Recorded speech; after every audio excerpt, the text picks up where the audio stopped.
purposes. Viewer discretion is advised.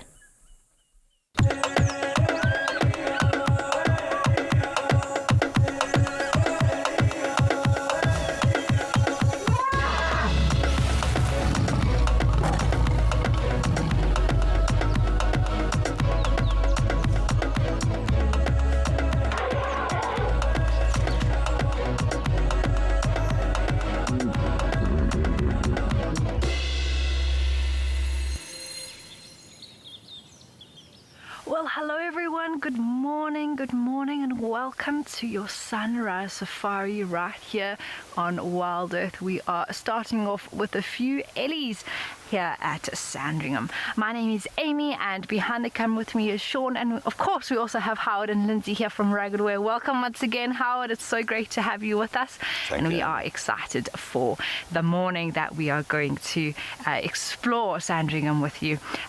Now, yesterday we were looking for some lions. Unfortunately, we didn't find any. But let's have a look at when we did have Passanwari, the young white male, when we last had a guest here at Sandringham. Yeah, we found the Black Dam Pride for the first time. Go to split.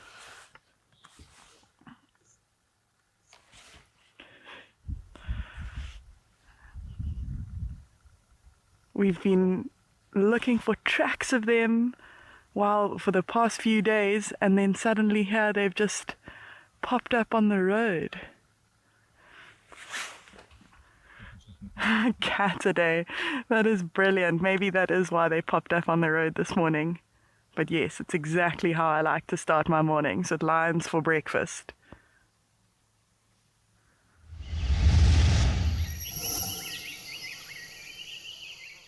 Always nice to look back at those moments. Well, I, of course, am not the only one who's out on Sunrise Drive today. We have our other teams in South Africa and Tim up in the Mara and everyone. I don't know if everyone is as cold as I am this morning, but I hope that everyone is keeping warm and looking forward to seeing what everyone finds. I think it's going to be a fantastic Saturday Catterday. Howard, I'm looking forward to chatting to you a little bit more today, and anything you're hoping to see today?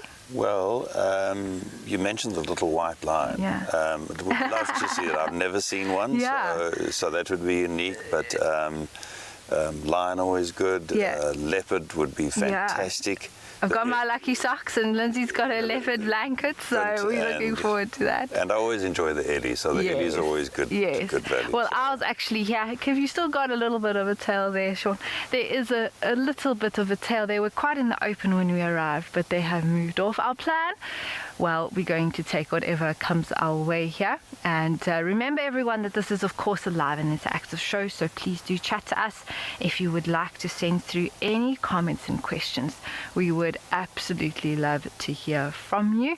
And, you can do that through whichever method is most convenient for you. Anna Marie, you're right, it is Catterday today. Hopefully we'll be able to contribute. Of course, no guarantees, but we are going to make our way sort of where we were around yesterday, maybe pick up on some tracks, maybe head towards the airstrip. They do like to come that way, and see, if there is any signs of anything like that. I think it's gone well behind the silver cluster leaves there now, Sean. Some exciting news on this side though. Howard, you've got a little bit of a treat for our viewers this morning. We do, and it will reward, I think, the viewers from yesterday. Yes. So Rugged Wear has got a little prize up. Okay. And it's to test the concentration of people from yesterday. So there was a very, very good question that came through on the number of species of roller. Worldwide. Worldwide, yes, which I think both Amy and I were shocked that someone gave the answer. Now, without letting it out the bag, yes. Whoever comes back with the correct answer stands a chance of winning a R1,000 rugged wear gift voucher. Okay, so if anyone wants to send through that, we'll sort that out and announce the winner later in the show. So R1,000 up for grabs for the number of roller species worldwide. If you were listening yesterday, concentrating, yes, yeah. All right, we're going to get started on our drive here, everyone. In the meantime, let's send you over to Tim, who already has some big cats.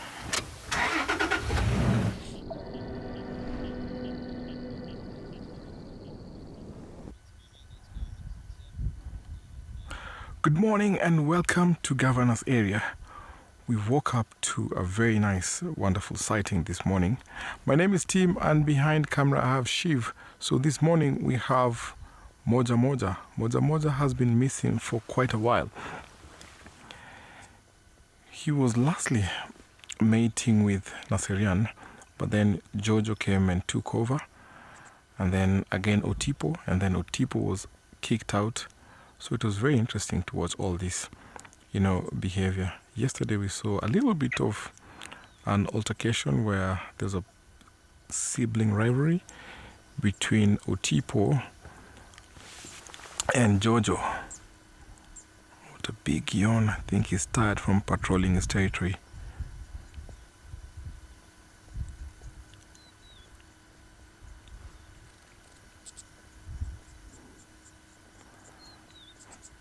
Big yawn. So probably he wants to follow his brother. They've been patrolling this territory for quite a while. So yesterday in the evening, I followed up this pride. They look like they wanted to go and hunt, but I haven't seen them. Yes, he's up now. Let's see if he'll follow his brother.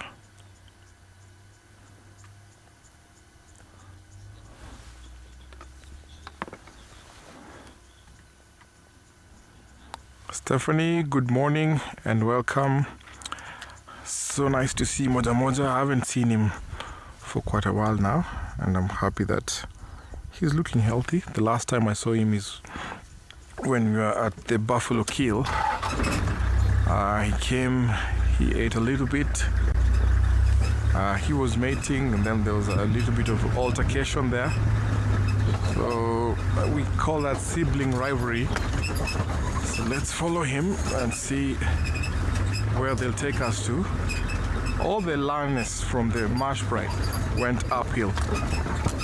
So I'm wondering if these two have decided to catch up. I'm also keen to follow up and find where they are.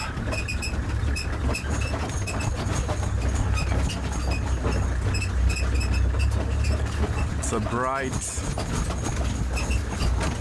Saturday morning, so we call this Catter Day.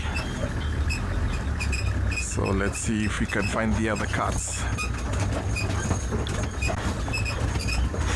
I might go around because they are on the move.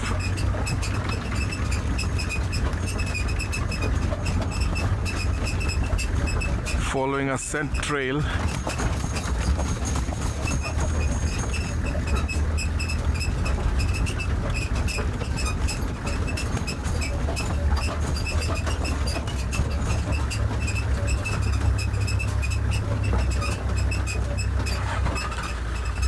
Maya, I think he was born in 2021.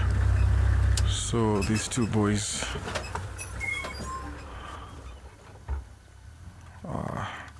look at that brotherly love.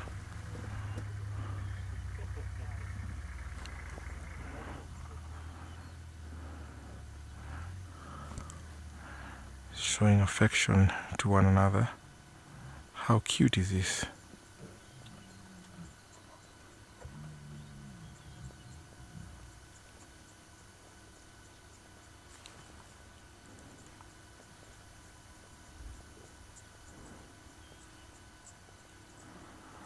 So Moja Moja was born in September of 2021. So he's soon gonna be 5. So these two are at their prime now. And that's why you can see they're patrolling the territory, extending it farther and farther every day.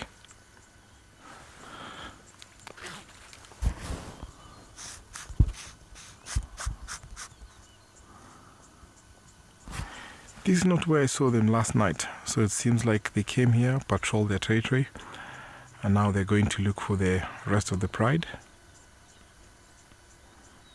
You can tell they're on a mission, following a scent trail.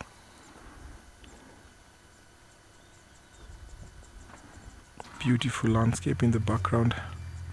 Beautiful light. What a Saturday morning.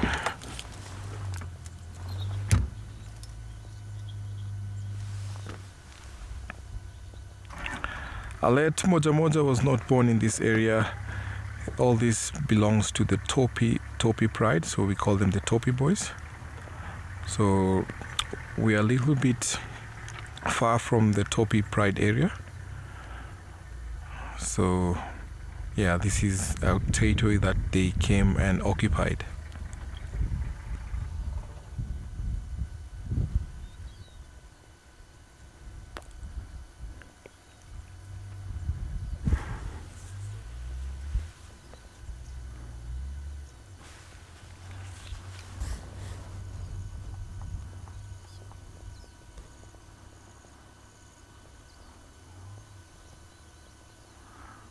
So the direction they're heading is where we saw the marsh gulls yesterday. So I'm just gonna follow them slowly to see if they'll catch up with the marsh gulls or maybe one of their brothers, because I think they're somewhere around here.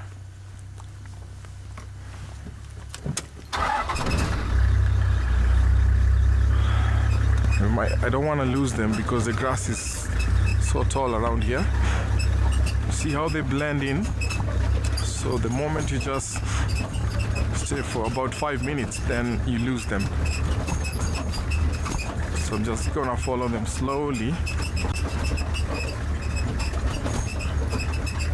Also making sure I don't get stuck, because we have some bits where it's really, really wet.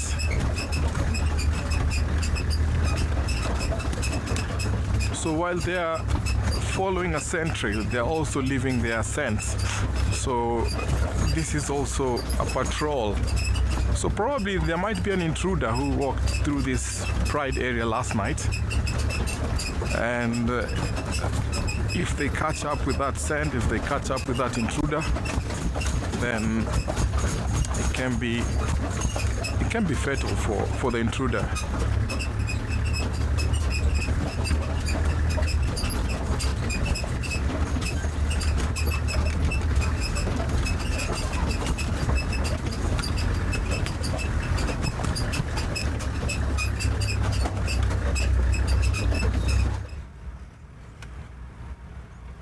Hello from Stephen and Paul. Good morning, everybody. My name is indeed Steve, and this is Paul's in the back.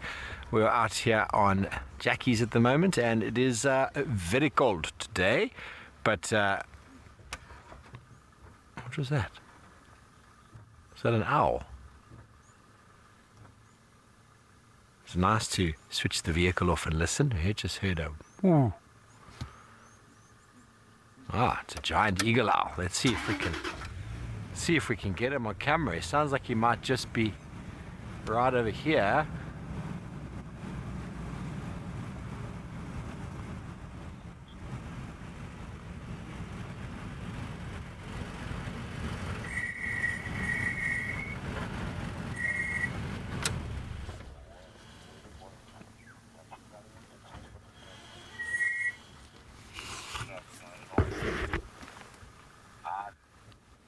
Perfect little riverine area. This is where you'd expect to find a large owl roosting in one of these.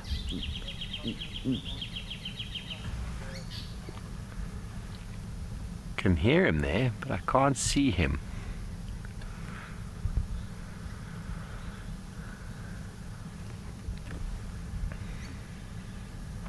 Beck, they're very territorial. So they will use the same areas. Whether they nest in the exact same spot, I can't confirm. The Verreaux's eagle owl.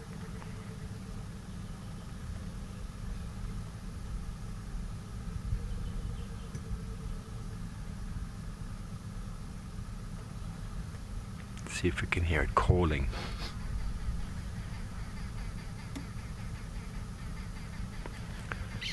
And they've been known to steal the nests of other birds, other platform nests.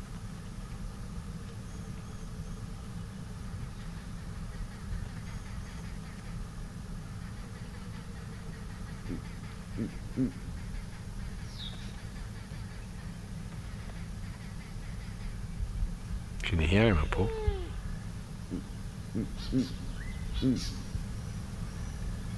Very strange sounds. We're going to see if we can get another view. Hopefully get him on camera while we go and check in with the team in Mabula.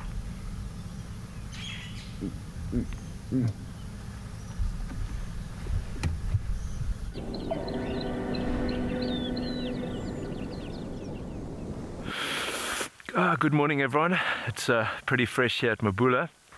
My name's Ian, and behind the camera this morning with me is Luyanda, and I'm just taking an opportunity to see if we can pick up any tracks. I thought I had a wild dog track, I'm not too sure, but I'm also just using this as an excuse to warm up.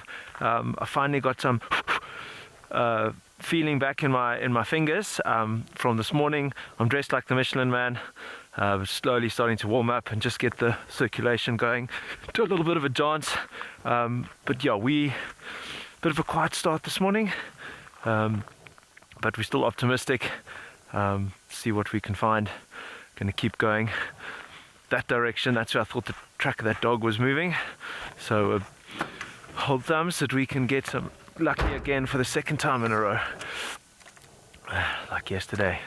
But beautiful morning, still pretty fresh. Hopefully you're all cozy and warm back home watching the show. If you do come on a safari, don't forget to bring your beanies and gloves in winter. Scarf's a good idea. Layer up. I think I've got about 8 layers on. Maybe I'm being a bit dramatic there.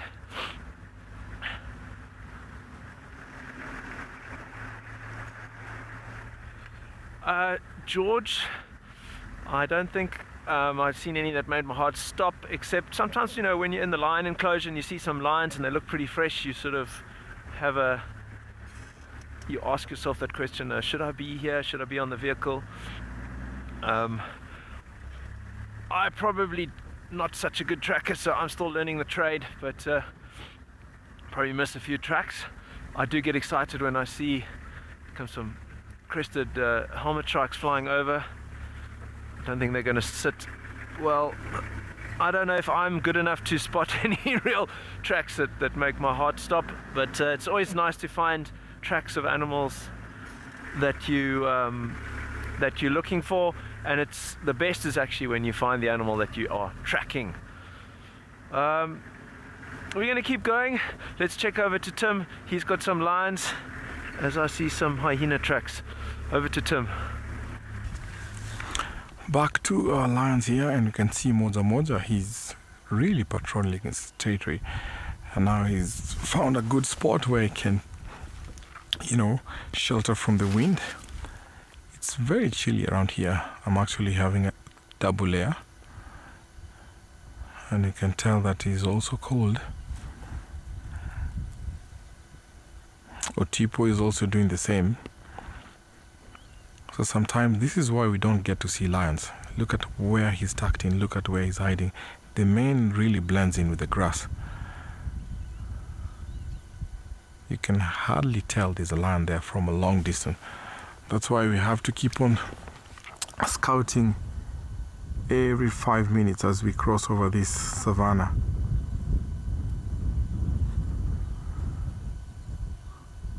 Because where we found them, they were in an open area where at least they will scout and look for the pride members.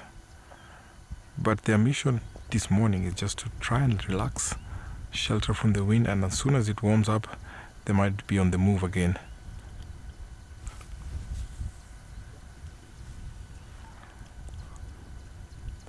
My search for the marsh lionesses is still on.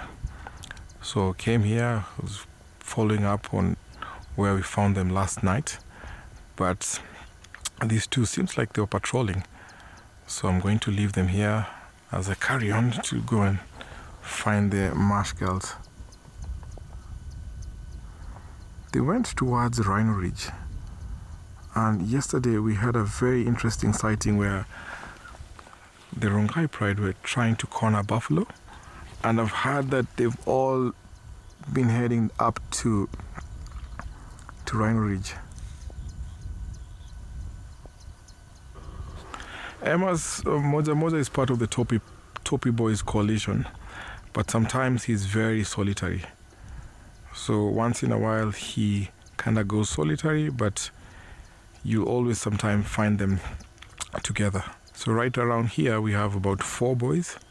So I've only seen Otipo and Moja Moja. So the other one, I can't really tell who they are because they're really tucked in the grass. I've actually lost them. So Shiv and I were scouting with our binoculars to see if we can get a glimpse of the boys, but it's tough when the grass is this tall.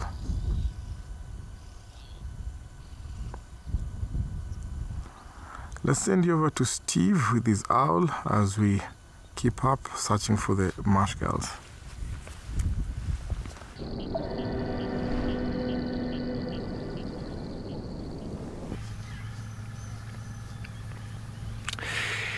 Well, welcome back. Can you see it? Tell me when you can. Might need it to move.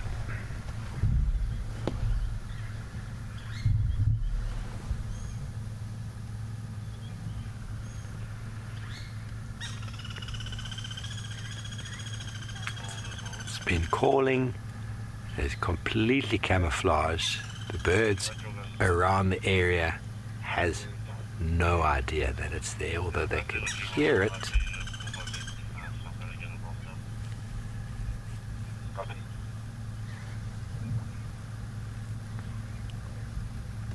In a leadwood tree. So the Varro's eagle owl, the giant eagle owl,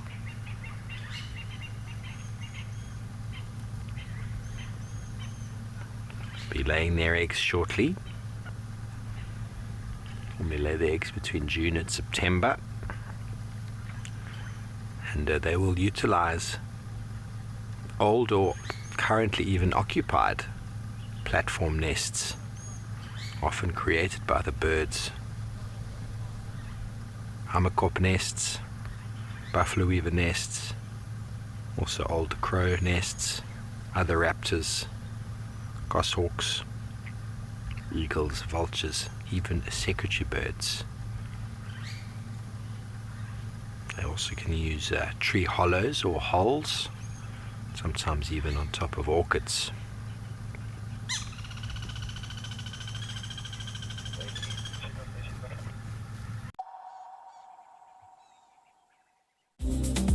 Oh, what a Tuesday morning. Brilliant. Oh, wow.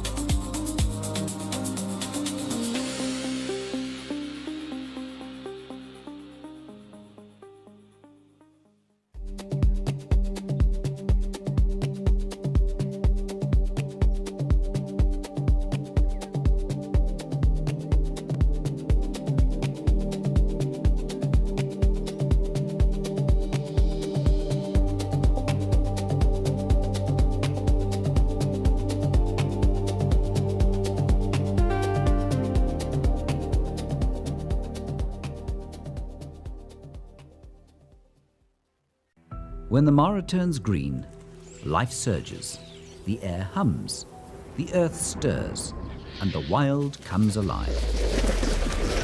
Here, the wonder never ends. It just changes color. Every storm, every sunrise, every sweeping vista is an expression of wild magic. Visit the Masai Mara. Experience the magic.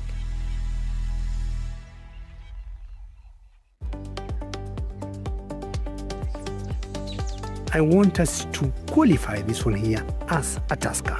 Just got our timing perfect with the herd of elephants. Look at this girl. So elegant, so pretty.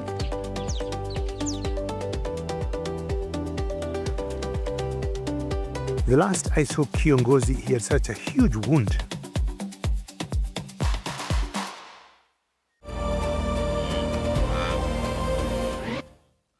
We know that adverts pay our bills, but you don't necessarily like them. So, this is a fantastic way to stop being interrupted. Sign up today and you'll get instant access to wildlife. 24/7, ad-free, live and on demand. No pesky commercials, no rude interruptions, just wild Africa exactly as it unfolds. Wild Earth Explorers, wilder together.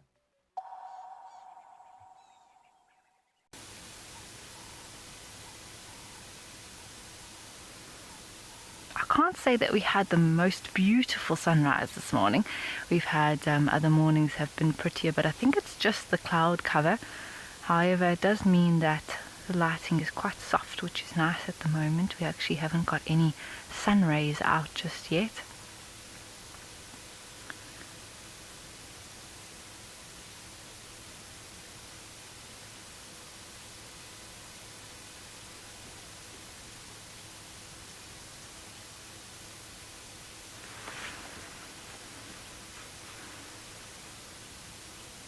And this one is nibbling away, as they often do. I think I'm going to try and just go forward a little bit, everyone. It looks like he's quite relaxed. Just give you all a little bit of a better view. Was that Sean? Yeah, and it's going to be quite nice because we've got a little bit of sun coming through now and him silhouetted against the sky there.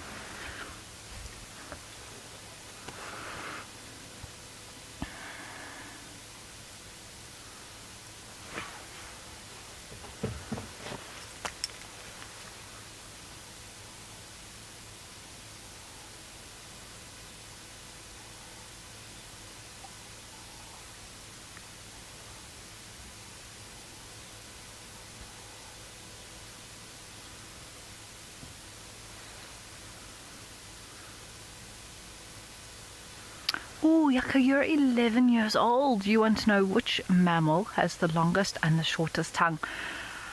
I suppose, Yaka, if we look at the longest, not sure how long the blue whale's tongue is in comparison, but in proportion to their body. So that means basically if you take the length of the tongue in comparison to maybe the height of the animal, for example, you know, what would be the longest out there? I'm not exactly sure. I know giraffe does have a very long tongue, about 40 centimeters or so, but they are also very tall animals, so you know that might be relative to their body size, maybe not that long. I also know there's some things like chameleons, for example, that would have a very long tongue. Some frogs as well, although of course those aren't mammals. And the shortest tongue, probably something that's very, very small. Maybe it doesn't really need a tongue to be able to flick out and check, but we'll see if we can find out for you, Yaku.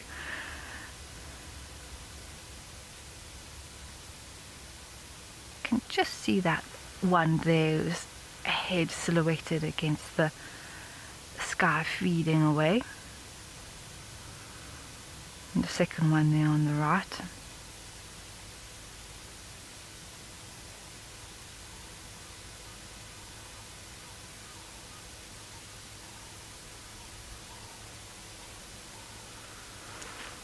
We're going to try and just reposition for you all again. The road does curve. If I go nice and slowly, maybe the giraffe will cross the road for us, or at least give us a little bit of a clearer view.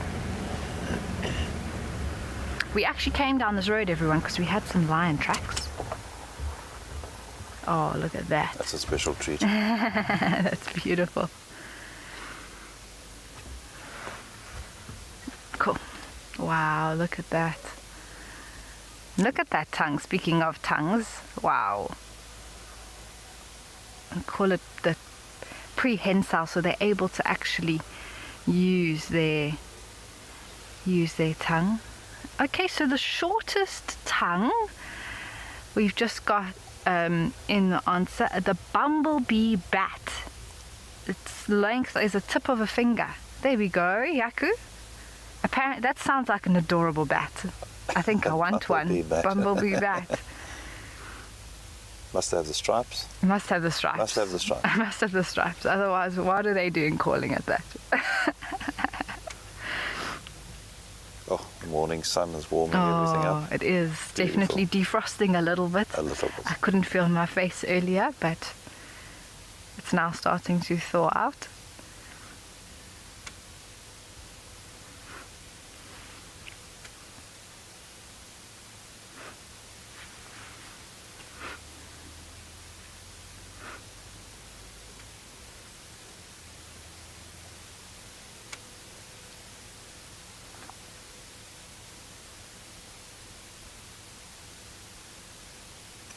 I think Yaku's question was very good. Very good. You made us think. Definitely. Which is awesome.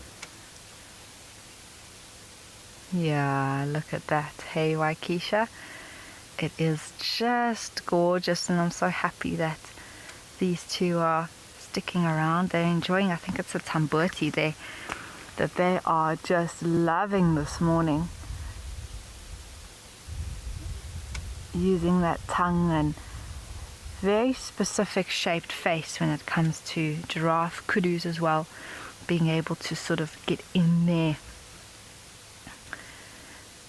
with a very small amount of surface area. I love that tongue.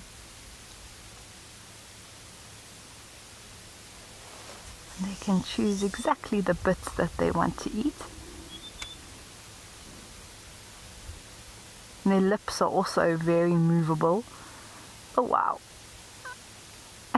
Big stretch. Yeah.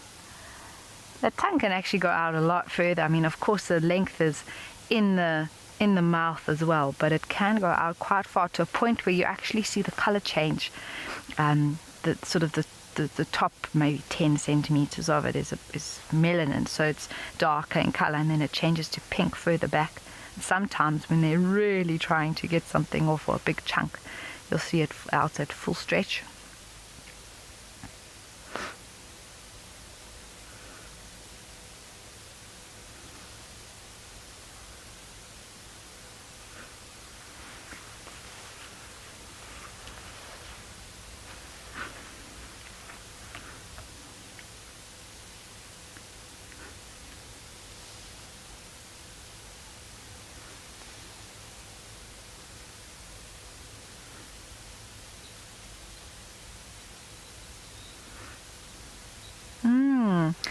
Kaylee, it's such a fascinating thing, and it's not necessarily giraffes in particular, but any sort of browser, giraffes being one of the main ones, that when they are browsing a particular tree, it takes a little bit of time, but eventually tannins start being sent up to the leaves, making them get bitter, more and bitter.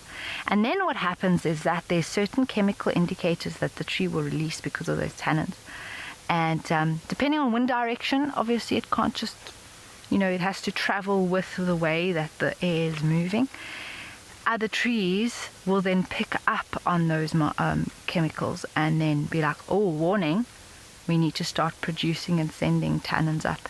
And that will then force the giraffes to move into a different area. So, they will feed for a while, and then they'll move on to another area, and it also forces that movement of animals, which is important, so that no one area gets over browsed or is too heavily targeted.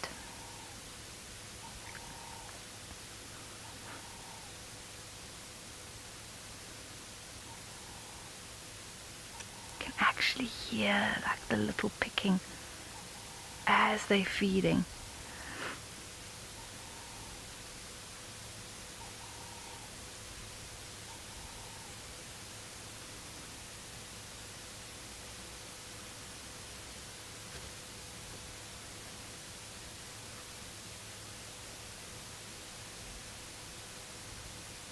they can reach so high. Plus then the use of the tongue.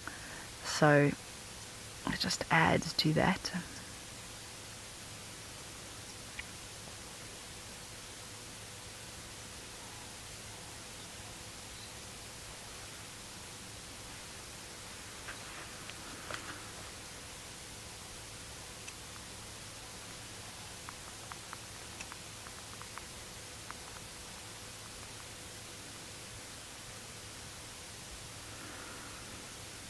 So basically, Musa, when it comes to giraffe, I think as tall as the tallest ones would get, it's about 6 meters, which I believe is, what's that in feet?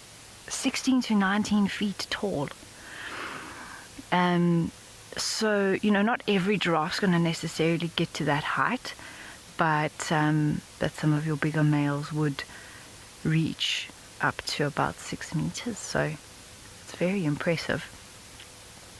Tallest land mammal.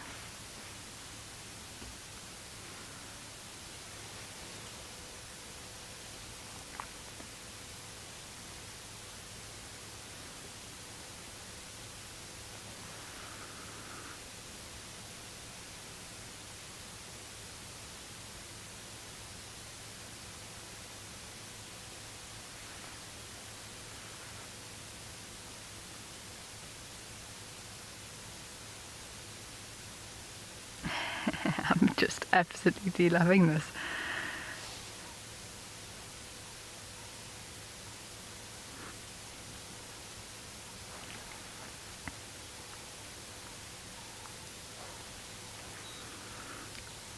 Well, I think we're going to sit and just enjoy this giraffe for a little bit longer.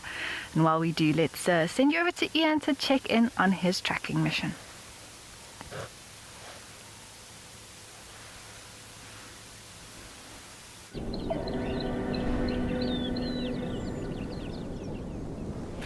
Well, welcome back, everyone. Yeah, we've had a little bit of excitement here at Mabula.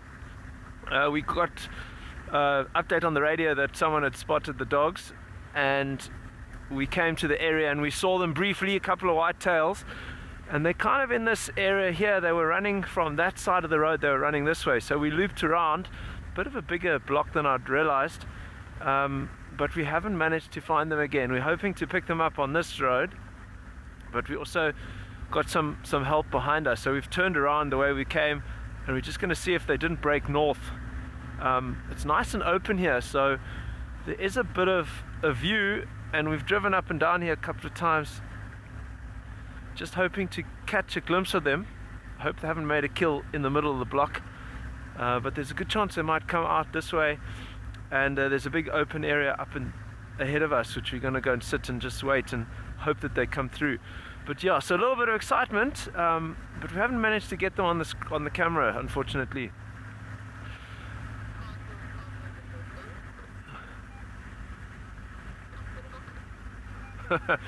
Yeah, thanks, Christy. That can be a wild dog dance. I'll do it again if it works, I promise you. But you guys might hold me to that, so leave it for a cold start. But already they were moving. We just got some of the pups, yesterday we saw some of the pups. We saw like maybe 2 or 3 of them, and they were all moving across sort of in a northwesterly direction. So it would be nice to pick them up again. We did see some impala though, but the dogs seem to have passed them already. I wonder if they'd pick them up again. They move so quickly. Well, we're going to check into that wild dog highlight while we try and find the dogs again. We have found the pack, and yeah, I haven't seen the pack for a while, so they just come down here to drink, and been playing around. Their bellies look incredibly full, so I think they've had a meal. We heard some crunching, and the alpha ran around with looked like the skull of a impala, so I think that was breakfast for the pack this morning. So I've been trying to count them. I've only got to about 9 or 10, but there are a few more.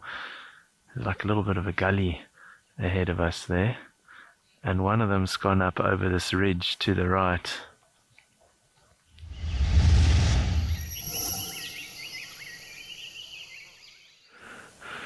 Yeah, so that was a pretty cool sighting. Just an update in the last few seconds. We just came here. We're watching some wildebeest. I'm not sure if you can pick them out here, but they're staring somewhere into this area. And we saw two impala bolt out of this sort of woodland thicket into the open area. They've long gone. So we just stopped here, hoping to get lucky. These wildebeest sort of starting to relax a little bit. Their body language looked quite focused, but yeah, not too much signs of any dogs just yet, but definitely those impala that bolted out of here, that means that they were running from the dogs. They were running in that sort of, I forget the name, it's not a pronk, but it's a special run that they do where they just sort of conserve energy and they run from the dogs. What's that over there? Something running far away. I'm just going to start and keep going. I just thought I saw some movement. I don't know if it was a warthog, but we're going to keep looking.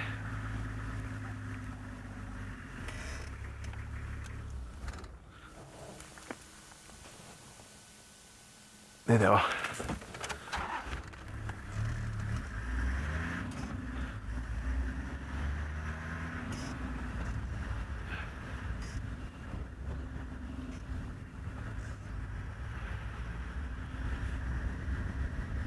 You see them?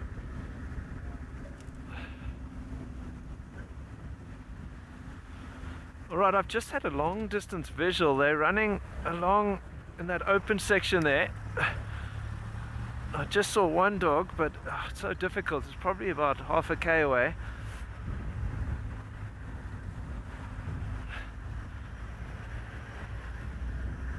But we're going to sort of try and get there without breaking the speed limit.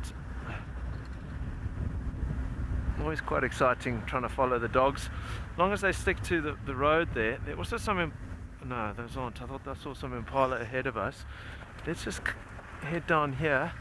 They were kind of running up the fence line, so I'm going to use my wild earth privileges and drive the fence line, just see if we can't manage to catch. There's one ahead of us there. Now it's coming back. I'll just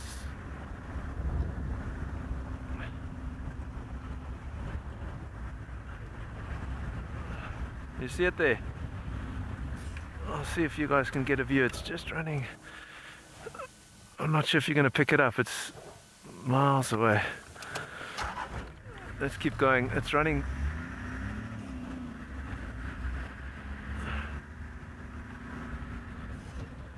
These dogs do not. It was just a single one that ran up and down. That's the one that I saw in the open clearing.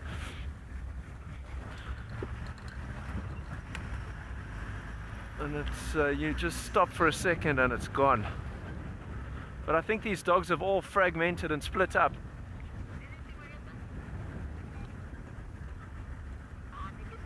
There's one, it's straight ahead of us. It's on the fence line.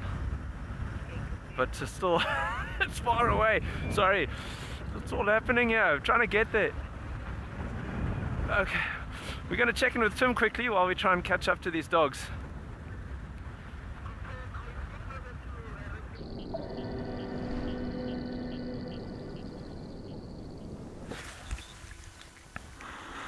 Wild dogs are super fast, and I always like when they're running, and it's always nice following them. I'm looking forward to when I come across wild dogs here. Once in a while we get to see wild dogs, but the last time I saw wild dogs at this very place was about 6 years ago. Not that we don't have wild dogs in the Mara, but right at the heart of the reserve we don't really get to see them. Right here we have a big male lion here. I don't know who he is. Seems like he's very much tucked in. It's very chilly here. So it's a mating couple. I'm waiting for them to mate. Just holding on because it's very cold even for us here. We are almost approaching to our winter here in Kenya. So sometimes we can even go for about a day or two without seeing lions, because also considering it's very open grassland. So sometimes it becomes very hard to see them in the morning, especially when it's cold.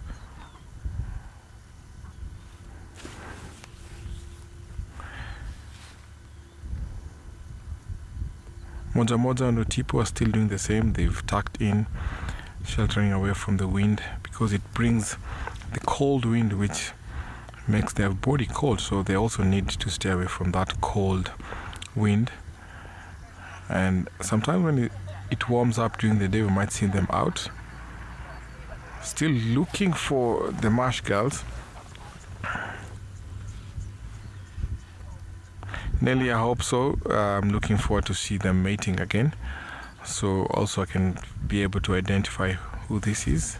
You can see he's lifting up his head slowly, trying to pick up scent.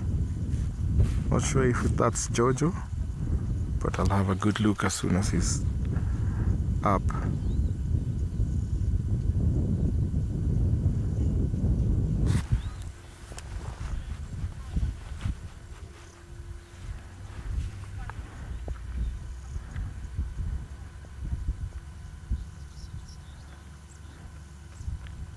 Steve is off the vehicle, so I'm still waiting to see who this is and if he's mating and who the lioness is, as we send you over to Steve to see what he has.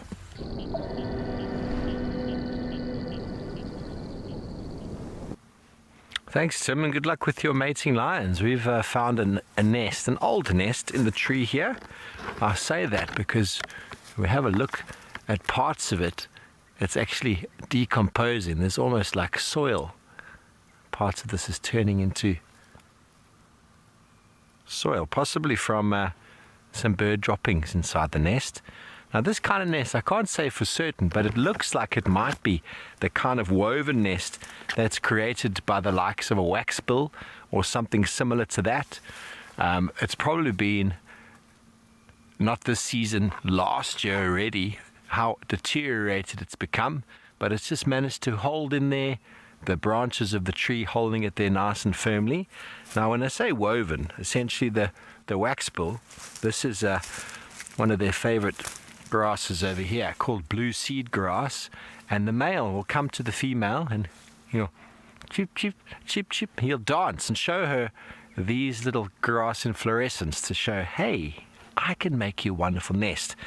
Then you'll get a whole lot of them together and they'll create a few more, but will create a sort of ball like this. Nothing nearly as exaggerated as the weaver nest, but you sort of get this accumulation, this knot of grasses together, often inside a thicket, and often inside a very thorny, impenetrable bush like an acacia species or the torchwood. And it makes it quite difficult for other birds to get inside there and raid the nest. But the nest is a little bit old, so it's hard to say for sure. But there we go, another use for grasses out here in the landscape.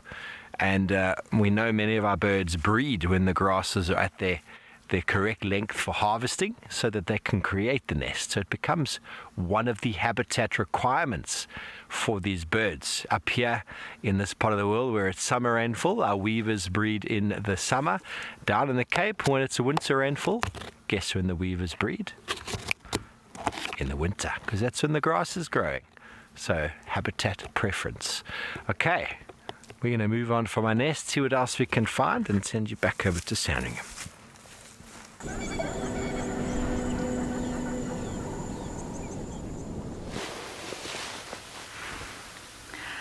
Wow, it seems to all be happening out there today. We are enjoying such a beautiful sighting here of all these giraffe that are just seemingly coming out.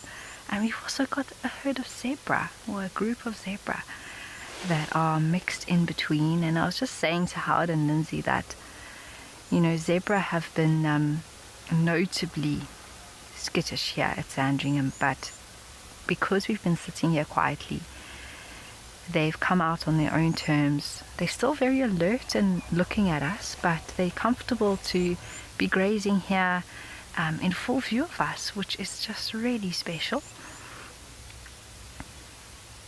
They've been moving sort of to the left and then back to the right.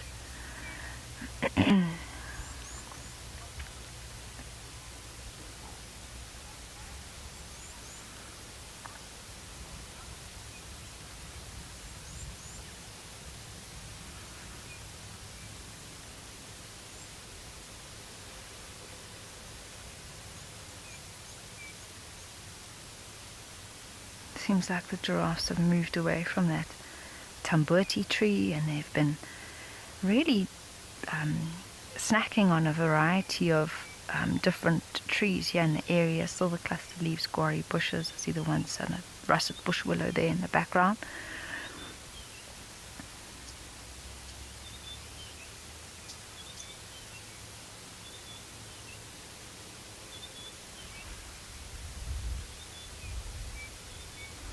Birds are starting to call: white-browed scrub robin, chin-spot batis, some fork-tailed drongos and Cape starlings.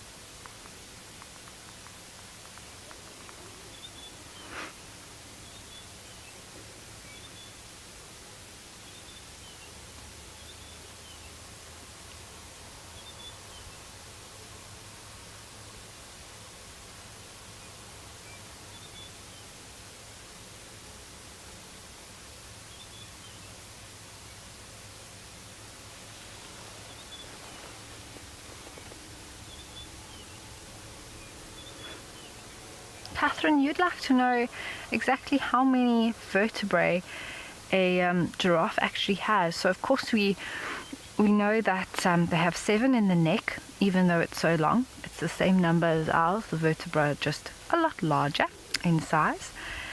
And then I believe in total, including all the way down the tail, it's about 50 in the entire body. So, which makes sense because it's a very tall animal. Even though there's only 7 in the neck, they've got quite a long tail, which will also have bones all the way down the caudal vertebra.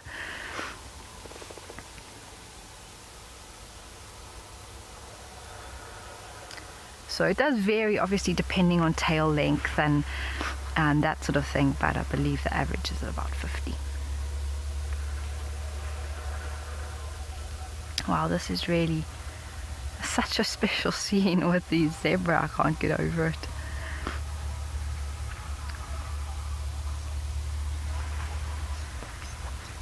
Yeah, it is very, very true.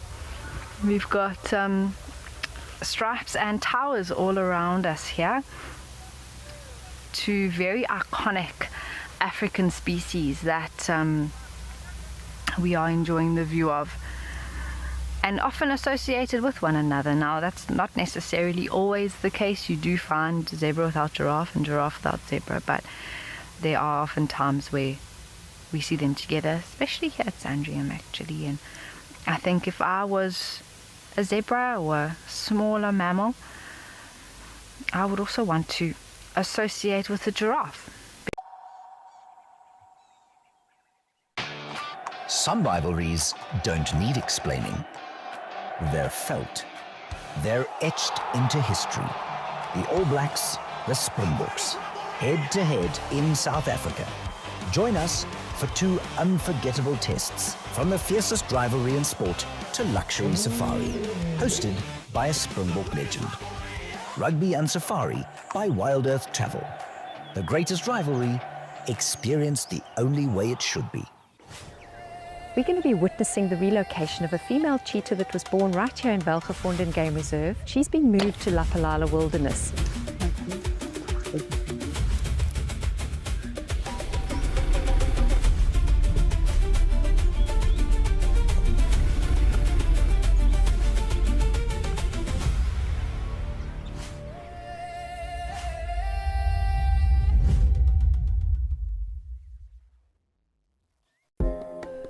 Would you like to know the difference between a male and a female wildebeest?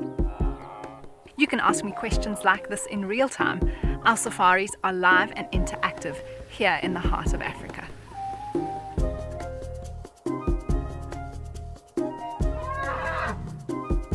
Join me on Safari Live and connect with nature.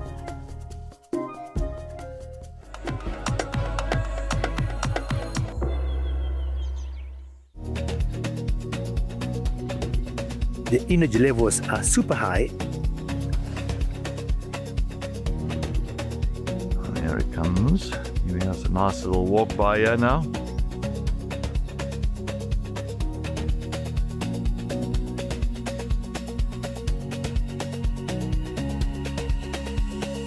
And it's my first cheetah for about over a month.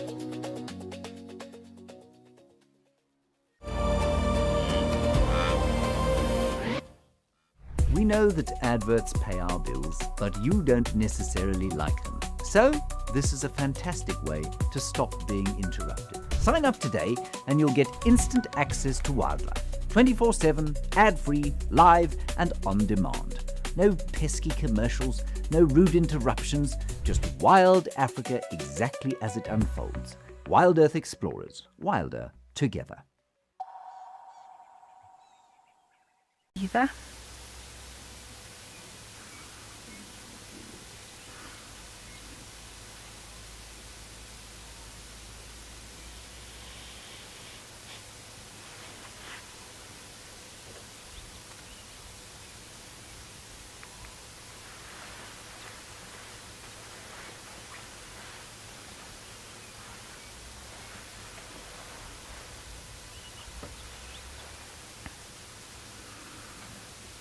Well, it looks like they've all decided to head off into the thickets. That was just marvelous. My goodness me. Wasn't that just amazing? Very special with the sun coming out to warm us. Yeah, exactly. It's All lovely. right, everyone. While we carry on, we're actually making our way towards Malawan Dam at the moment. We're going to send you over to Kerry to say good morning.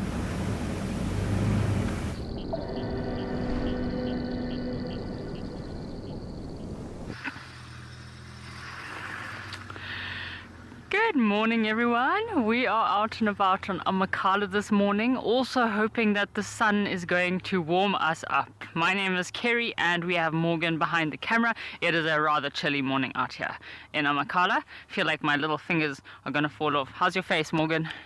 Can you feel your face? Morgan says his face is fine. Our plan is we are out and about, which I'm very excited. We don't have many roads that we can drive on because half of the reserve is pretty much closed at this moment, but we are scanning this thicket area. Apparently there were signs of the elephants. So maybe we'll be lucky, maybe not, but I'm very optimistic that hopefully this morning we can find those elephants. If not, we'll have to wait for them to come into an area where the roads are open. I've been scanning these hilltops looking to see where the elephants could be. I think that would make my morning if we could just sit and have a nice cup of hot coffee with the elephants of Amakhala surrounding us. If not, then I think I'm going to be like a vivid monkey, go find a very tall tree in the sunshine and warm myself up. I love it when you watch the vervet monkeys early in the morning after a cold night like we've just had, sitting up in the top of the trees, solar paneling themselves in the sun. It's almost like they face their light-colored bellies towards the sunshine, just try and take in as much sun as they can. Sun has not been something we have seen much the last week in Amakhala, so I'm very grateful to see no clouds today and sunshine. Woo! It's going to be a great day. Good morning, Darkmane lover. Thank you for joining us this morning. We are super excited to have the sun out with us this morning as well.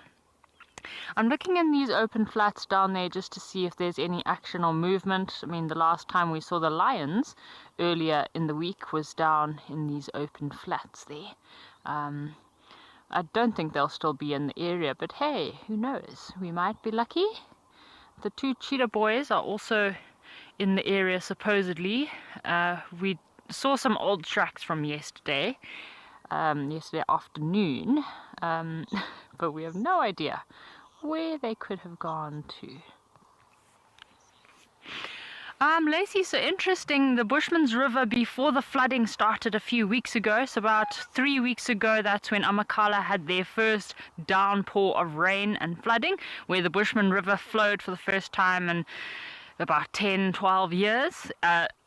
I wish we could get there now, but I think it's going to be a bit challenging. But as soon as we can get there, we definitely will head to the Bushman's River. It's still been flowing throughout the last couple of weeks. There's still been water flowing in the river. But I'm sure with all the rains we've had the last month, I mean, in 1 month, we've basically had the whole year's annual rainfall for Amakhala within a month, which is about 350 mils. I'm pretty sure that Bushman's River will stay flowing for at least a good couple of weeks, if not a month or so. I'm very tempted to find the first flotation device possible, go jump into the Bushman's River and float down.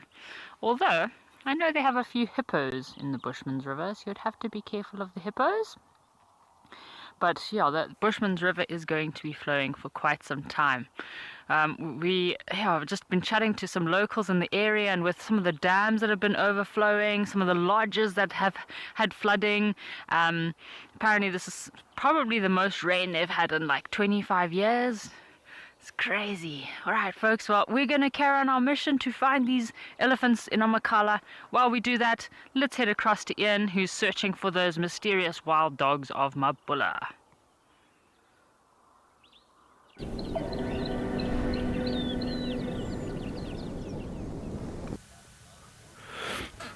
Well, it's been a bit of an exciting run around. I just heard the dogs squealing. I'm not sure if you can hear them. They're just to our right. They're quite close to the fence line, but it's in this thick bush here. We've been sort of following them, chasing them, looping around. We did have 3 dogs that we were following that were quite close, but it's been quite exciting. We just haven't had them settle down yet, and I think they're all trying to gather each other. I'm not sure if they've made a kill yet. Been very hard to follow them. They've been super mobile, but yeah, it's been quite a exciting morning's drive, and we're still trying to piece them together. There are a few other vehicles in the area, but I think everyone's kind of hoping to get a better view of them, as are we. You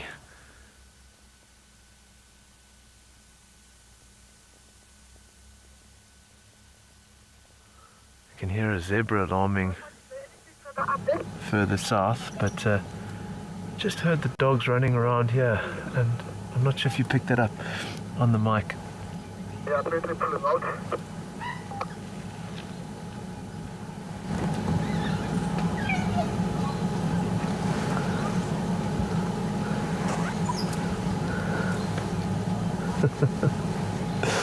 It could have been one of the guests on the vehicles. There are a few vehicles around. I don't know, maybe they'll sneeze. I mean, dogs sneeze, I guess, so.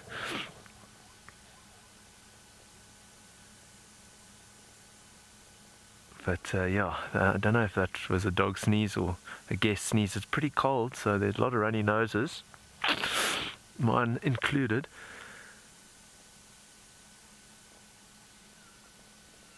There you can hear the dogs. I think they actually got something. We are on the fence line, so I'm going to risk it and drive the fence line and see if we can get a view. I'm not sure if there is a road that goes past. I know there's a road that goes up here.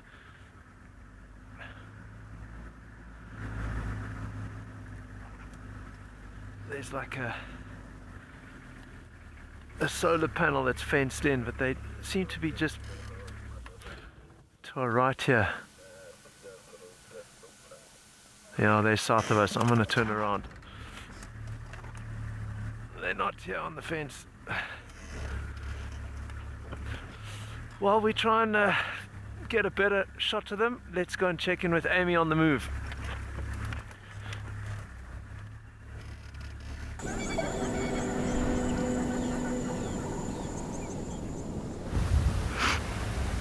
Wow, everyone, that is so exciting with those wild dogs, my goodness. And they are just on the move, aren't they, all the time. And I'm sure Ian is definitely going to do his best to show them to you if he can. But yeah, they very well may have caught something there and are on their way. Well, from there they'll move, maybe they'll find water, who knows, or run along the fence line. We are just about to arrive at Malawan Dam, which is always a beautiful spot, and maybe check if there's any other signs of some of the lion tracks that we had earlier on. So far no luck, but we had that beautiful giraffe sighting with the zebra, which was just fantastic. How you've been mentioning, you mentioned to me a little bit about rugged wear and some exciting stuff that's happened recently with a store or something, expansion. All right, yes, yeah. So we opened a new store in Hoedspruit, which is right next to the sort of greater Kruger area. Yeah. For the sort of foreign viewers to understand. Yes. And that's been exciting. So it's been quite an iconic store. Yeah. We've invested quite a bit into that, and it's right in the heart of the safari hospitality industry. And that's been very rewarding. Yes. So we've got to interact with a lot of customers. We only have 2 stores, one in Hoedspruit and one in Nelspruit. The rest we distribute through wholesalers and retailers and that sort of thing. And can people order online? Yes, they can. We've got an online shop, and there's some new exciting products being loaded. Okay, that's cool. And the whole online store is being revamped, so it's going to be so much easier and user friendly. Something to look forward to. And there's a whole batch of specials that are going on. Okay. Which is always fun, yeah. Yeah, so people can go and check that out and see. That's awesome. And we love feedback, so if anyone's got feedback on garments they've worn, please let us know that, because that's how we learn and grow. Well, we've just arrived here at Malawan Dam. There's actually a heron up in the tree, and I think a vulture on the far side. We're just gonna have a quick look. It looks like it. Yeah, it looks like there's one on the ground there, but the heron in the tree is a little bit closer to show you all. See it shown on the top. Yeah. All good. There we go. And this is such a beautiful spot here by the water. We've got a little bit of view of the mountains in the background, and of course that grey heron is just perched up beautifully. There goes the vulture. Yeah, the vulture just flew off.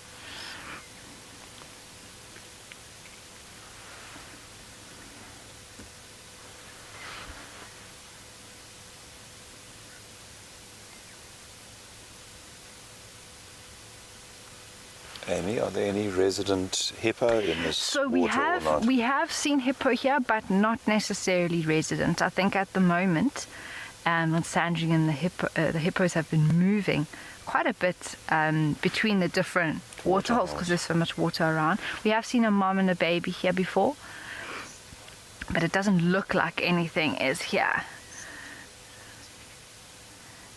Oh, Safari Vibes, I think Howard will be very happy to hear that. They say that they've got some rugged wear gear, and they really love it, and it's such good quality. So, some satisfied customers. And us too, I mean, we're very lucky to have the clothing that we get to wear out on drive, and it's always, I mean, I always say this as a woman, it's so nice to have comfy fitting bushwear. Okay, well, from this beautiful scene here at Malawan Dam, we are going to send you over to Tim, who has some more lions.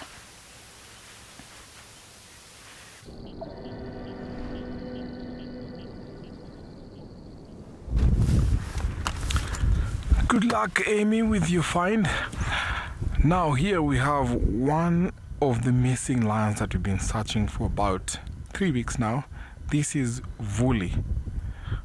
We've not seen Vuli for quite a while, and some viewers were kind of curious, asking if we've seen Vuli. So this is Vuli for you. And there's another male lion around here. He's alongside his brother, but a little bit far away from where we are. Looks like he was in a fight. Looks a little bit scruffy on his face. There's some buffaloes around, and I can see him looking around. So these two can actually team up. for a hunt, and I think they've been going together for a long time, and I don't know if he's been a solo guy. He's been wandering around by himself, so he's been solitary for quite a while. And I remember the last time I saw him, he was fighting with Kiok. Kiok is one old male from the Bilashaka area, and I'm not sure if that's the one. So let's send you over to Steve to see what's going on as I still wait here with Vuli.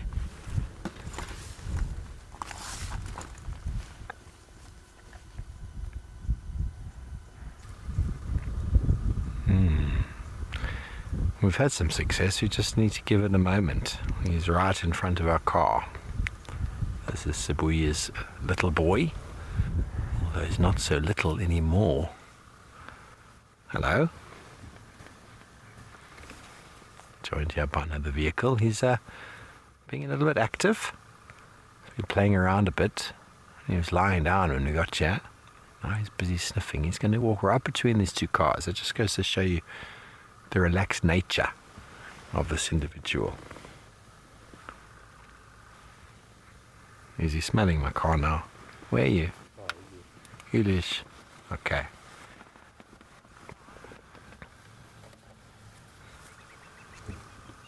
And there he goes behind us. How wonderful. Oh, he's right there, Pozo.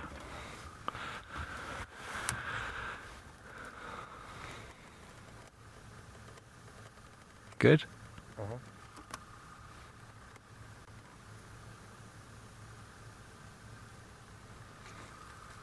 Now, if he carries on with that trajectory, we're going to lose him. Oh, Gemma, I didn't find him. Others found him. But we came through here. Other people have also found some cheetah, which means that the radio has gone a bit crazy, but means we can probably stay with this boy as long as we want to. If he, that was fifth gear. If he doesn't cross the boundary now, let's hope he doesn't. He's walking straight back towards where he's been hanging out around the dam by Hoffman's. There we go. That's going to be a lovely little tree. Yes, show us on the tree. Don't go anywhere else though.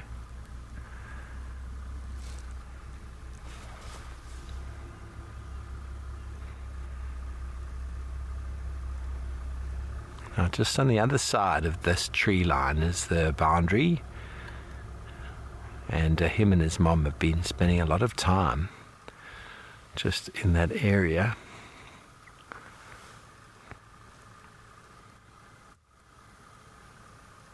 Okay, there we go.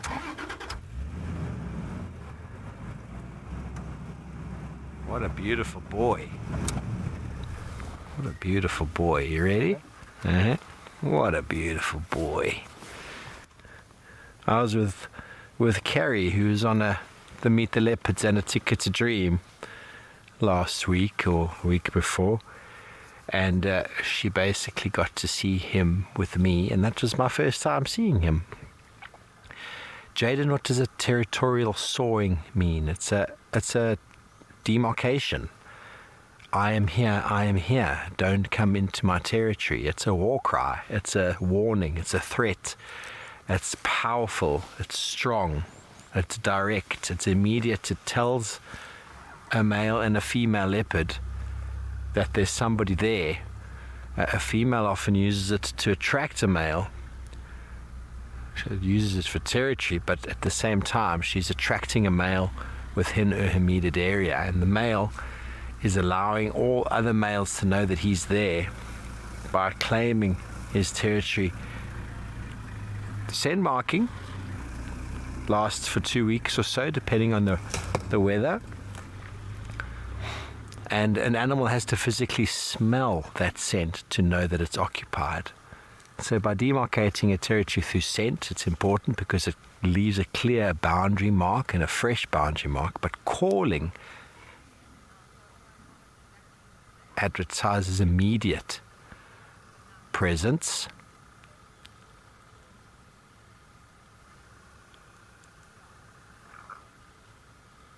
It's calling. Where is your mama?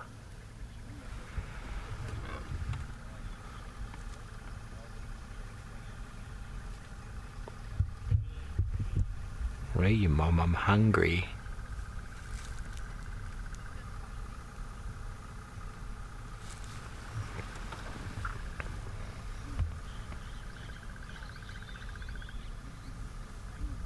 See, leopards and lions don't want to compete with each other every day. So by calling, they're allowing the others to get a sense of where they are.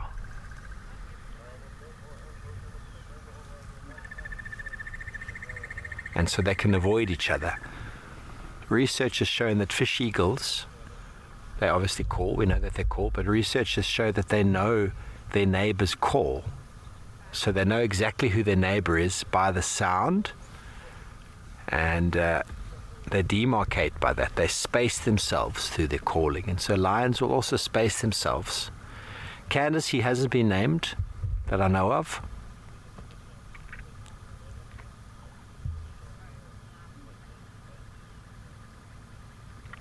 The general guideline is the individual who was first to see cubs of a specific leopard, first one to find them, gets to name them, but they tend to come up with a Tsonga Shangaan name, but it's not always the case. Sometimes we get strange names like tortoise pan.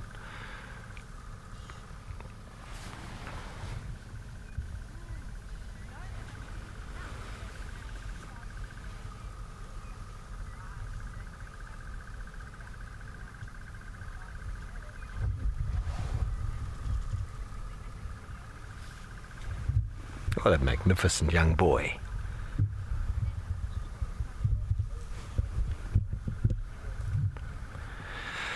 Sure, Nelly, I mean, he's a male. You can tell he's a male when you look at the back of him, but when you first find leopards, it's not that easy. You know, if you've never seen one before, there's a particular facial recognition that we can look at, a spot pattern above the whiskers, the whisker pattern. When you spend time with these animals, you start to learn what they look like, but identifying male versus female is the first option, first prerequisite.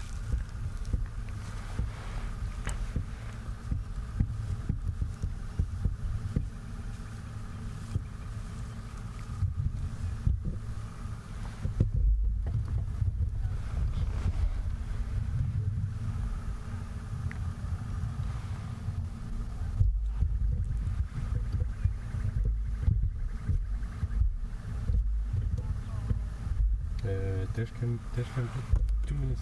2 minutes. Special to spend time with this young boy, isn't it? As he figures out his landscape.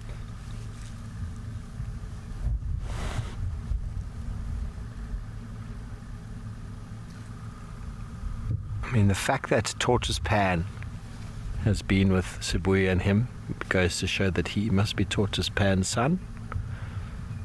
Sibuya comes from Mala Mala. Sibuya's daughter, Langa, would be his older sister. Shasha, who I don't know where he's gotten to. He and Langa were little mates. And Langa is just sort of over here on the Hoffman side, so not far at all.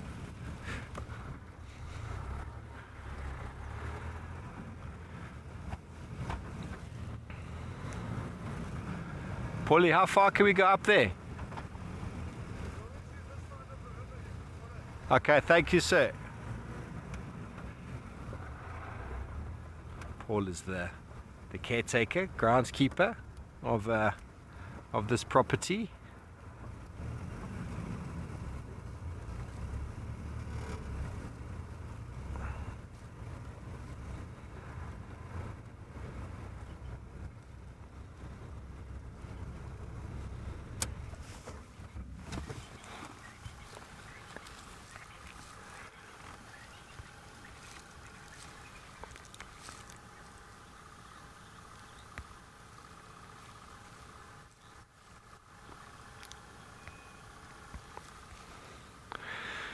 Yeah, I think he's getting there, Grace. He's getting a bit more confidence.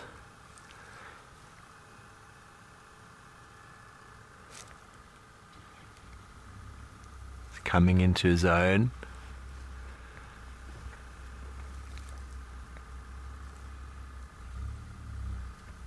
Since I first saw him, he's been now close to where we are now, but just on the other side of the boundary, probably for the last week and a half. They've been finding him and sometimes Mom daily.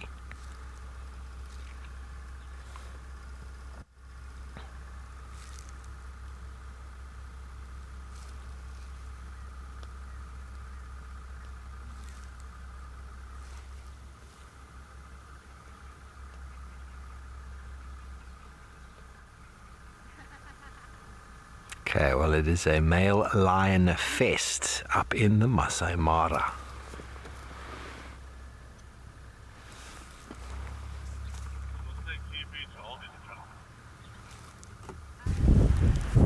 I'm looking forward to when I'll see a leopard around here. So we only have few leopards around camp, very shy. We always hear them at night, but looking forward, fingers crossed. Now Vuli is coming here to say hi to his brother Kiongozi.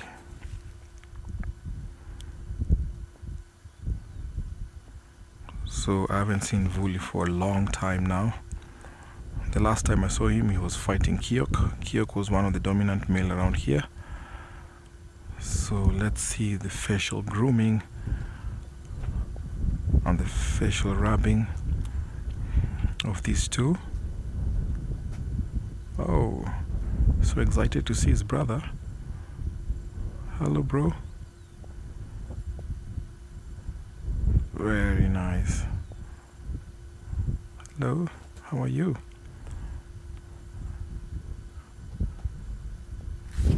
They look a little bit skinny. It looks like they might be looking for some food.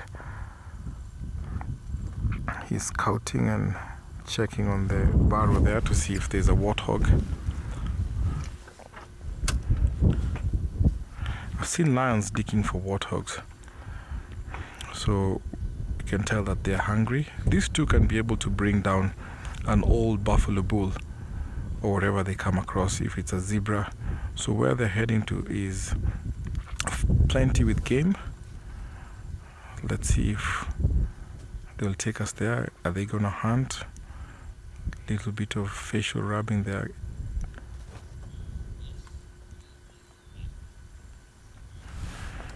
Simone, Vuli is back. I'm so excited to see Vuli in good shape.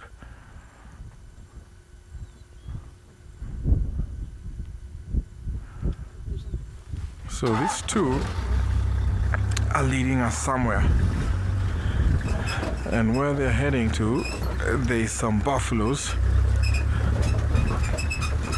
also following a scent trail. See, they're rubbing off their scent in the grass.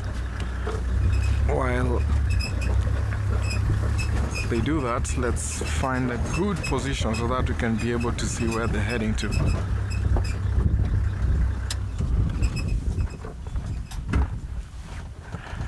There's some viewers who are asking if Vuli is around. Now I'm sure everyone is happy to see Vuli back and in good shape. Kiongozi, Swahili for leader. So Kiongozi is leading him maybe for a hunt. Of course, they look like they're on a mission, and I'm curious to know what they're up to.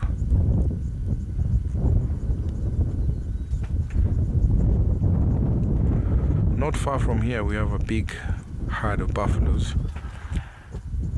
So let's see if they will take us to a hunt, because they can really hunt very well, especially if it comes to buffalo bulls, the old bulls that we get to see around. Remember yesterday the Rongai Pride tried to take one down, but they didn't get to do that. Gemma, I've always seen him going solo, so I beg to believe that it might be kiongozi? I'm not quite sure, but a few occasions I've seen him solitary. But it's always nice to see two brothers patrol. The Masai Mara in February 2027 with your favorite Wild Earth guides. This is an extraordinary safari opportunity. You'll stay at the exclusive Kobe Mara, a private villa in the action-packed Northern Mara. Your hosts for this fun-filled safari are David Gigi Gitu, Cedric Dold, and me, James Henry.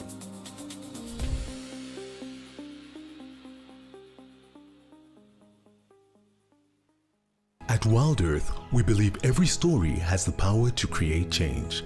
That's why we've launched the Wild Earth Impact Foundation, a non-profit dedicated to conservation and social impact.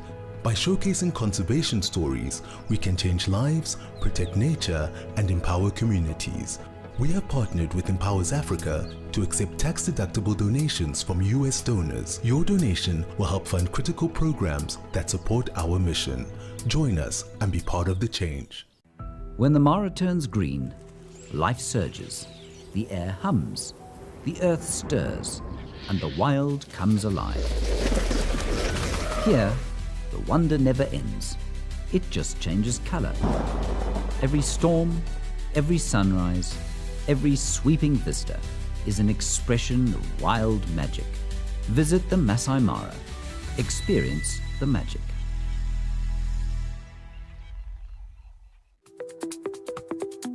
Sign up today and you'll get instant access to wildlife. You'll also have access to our post-produced content, like a Wild Bush Week. Textbooks tell us that a ratio of 3-to-1 hyenas drive off lionesses. SafariLIVE catch-up. We have got some doggies that are on the hunt. And even that sort of cult favourite, The Wild Show. And the little one has made it out.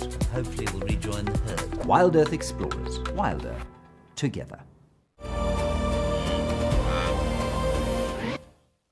We know that adverts pay our bills, but you don't necessarily like them. So, this is a fantastic way to stop being interrupted. Sign up today and you'll get instant access to wildlife. 24/7, ad-free, live and on demand. No pesky commercials, no rude interruptions, just wild Africa exactly as it unfolds. Wild Earth Explorers, wilder together. To the conclusion that the lions in the Mara don't do anything but eat and mate. That's it. Eating and mating. Now something's moved and our little boy wants to catch it. Might be the smallest of things, but this is what youngsters do. They find an area where their mother leaves them. They get very familiar with that area. They're very able to climb trees and get away from danger, and they hunt and stalk absolutely everything that comes into their immediate vicinity, from monitor lizards to mongoose to birds. They probably catch many of them, but they probably miss many as well. That's how they learn all of the skills. Now, I'm just going to go back again and pause. He is not sure where he wants to go. He's left and right and left and right. But I think there is the movement of some little something. Some little something has moved there. And he's learning the tricks of stalking. So important.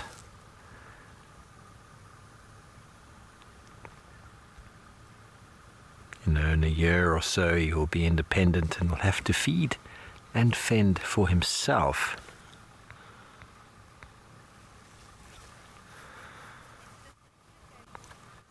Phineas, well, just before I got here, a young male survived from 11 months. His name was Hosana, and Karula was his mother, and she disappeared.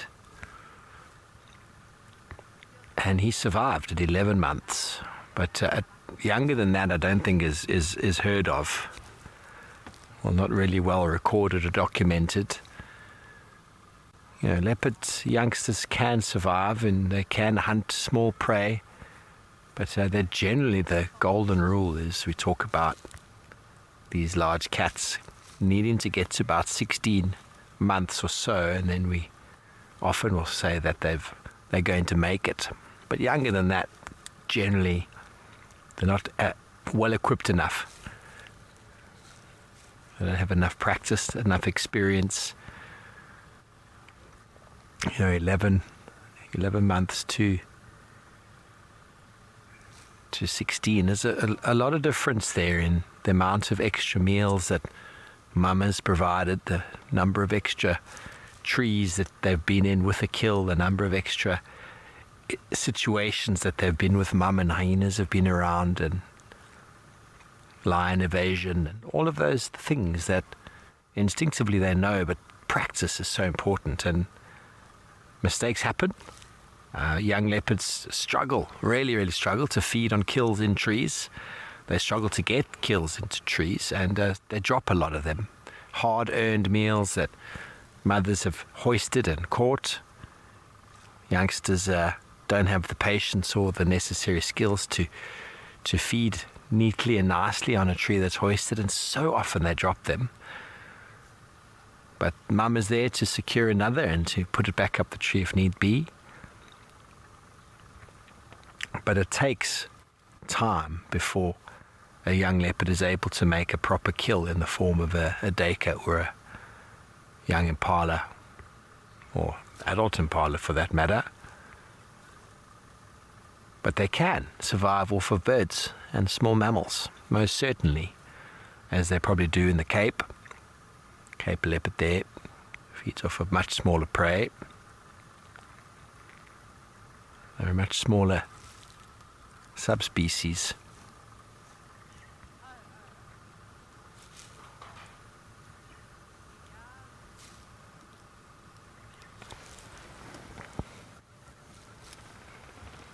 The way he's been looking around, I would not be surprised if Mom came and joined him soon. Would not be surprised.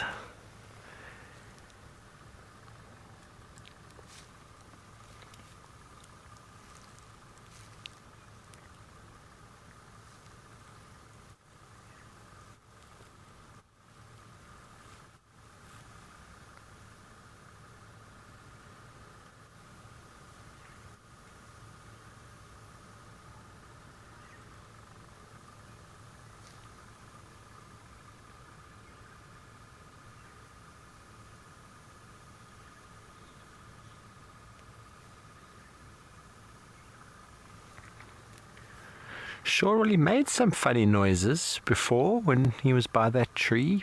That was him trying to contact call. Wasn't very intensive.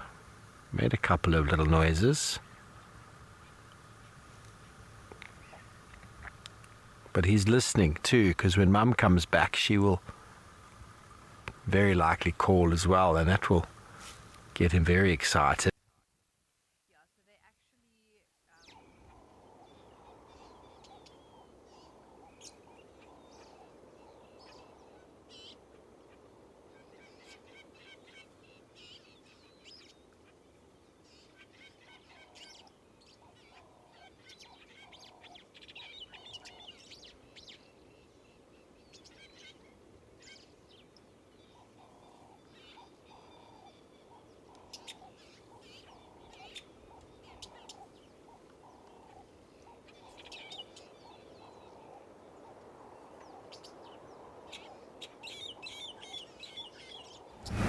Oh, well, I'm so sorry we lost Steve there, everyone. I'm sure we will be back with him and that leopard as soon as possible. But how beautiful is Sabui's male cub. I had the privilege of meeting him with my Meet the Leopards earlier this year. And wow, he is an absolute stunner. Definitely got some great genes. And obviously with the younger leopard, they're still just perfect in every way. But I think it's the dark coloring, the spots around his face, and his eyes are so intriguing as well. So it's definitely a young male that I hope we get to see a lot more of. We have basically left the west now. We've come down Malawan River Road, and about to join up at Old Auckland, and then we'll do a loop around the road called Serengeti back towards the Timbavati River. There's been a few lion tracks around, but nothing, you know, that seems clear on a direction that they're heading. Some of them were heading up the road, some heading down. We'll just have to see, you know, if there's anything coming along here showing that they changed area. But these cats can be very confusing sometimes. Okay. Claire from the UK, Howard, would like to know if you can buy ragged wear from the UK. Yes, you can. There is a distributor in the UK. It's a company called Kendrick Imports. Okay. And if you Google them, all their details are there. They've got an online shop, a stunning online shop, and they carry quite a big part of our range. So you certainly can. Okay, and other parts of the world, just if anyone's watching? There is a distributor in the United States as well. Richard Christie, his company is called Walkabout, but we also service and export across the world. So we're geared to do that. So we carry huge amounts of stock in Nelspruit, and we can courier to anywhere in the world. So we've sent to Australia, to Norway, to all over the place. So it can be done. Fantastic. That's awesome. I think it's really nice to be able to share that with everyone watching. So Desert Rose is asking about shops in the Western Cape, but I think you just said you've only got the 2 physical stores at the moment in South Africa. Yes, but we've got a fantastic distributor in Worcester and in Paarl. Okay. It's a company called Quinet's. Okay. It is a beautiful store. They've just opened the one in Paarl last Friday. And there it's we go. Another really great store. Awesome. So with wonderful people and friendly people and helpful people, and we've got a nice range in there. Okay, fantastic. So you say Worcester and Paarl. And then Quinet's. Quinet's is the company's name. Okay. So that's But I'm desperate to go to the Cape, so I'm prepared to deliver myself. If you really make it worthwhile. If you send in an email request, Howard will personally deliver. Go down and taste some wine. I was just about to say that's another very good reason to visit the Cape. And we've got family there as well. Okay, so well, that makes it the reasons are just stacking up now. Just needs a few orders from those of you in the Western Cape to make it extra worth his while.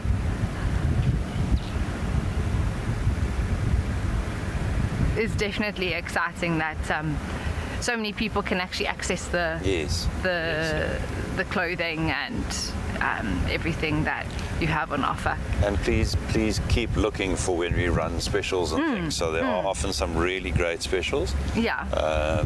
So they're nice opportunities to get some really good kit at reasonable price. Yeah. So keep checking in and making sure that you stay on top of when there might be a special happening. And speaking of actually this weekend, you're running the code for Wild Earth viewers. Well, for all the Wild Earth viewers, this weekend up until sort of literally Monday morning until we sort of back at work again, there's a 15% discount for all Wild Earth viewers, and the code that you've got to put in is Ruggles. Okay. So that's R-U. With an S or a Z? S. An S. Just thought I'd So Ruggles is our little rhino, and he's organised. He arranged the discount for the Wild Earth viewers, especially for you. Okay, perfect. So please take advantage of that.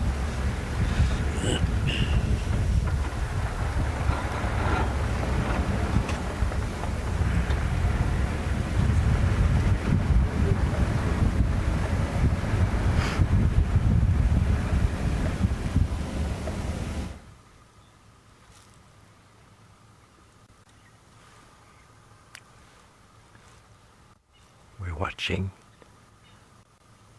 an apex predator learning the ropes.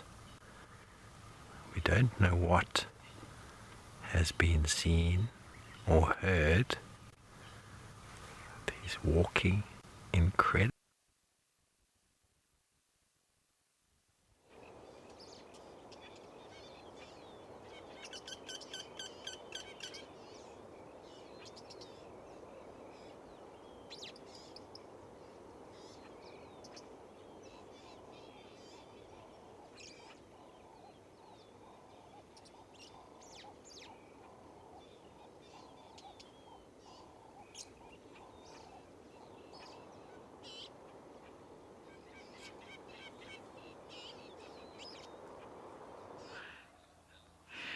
Surprise, surprise, folks. Look who we have found. We found the female cheetah here in Amakhala with her little ones. And Morgan and I are so frustrated because we just drove past this area this morning.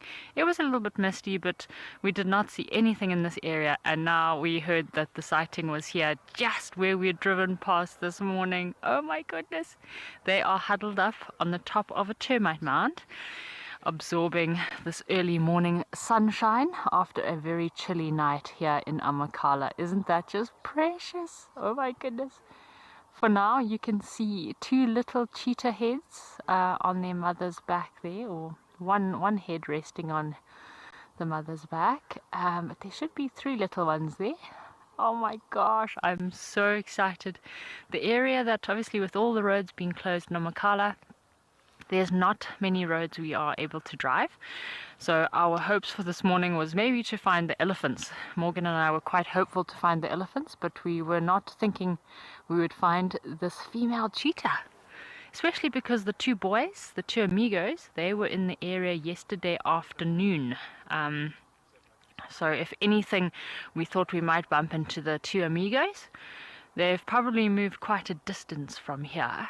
So, and there is not a more perfect spot for these cheetahs to hang out on the top of a little termite mound as the sun comes up. Oh my gosh. It's just made my whole week. Nice one, Morgan. Awesome. How amazing is this?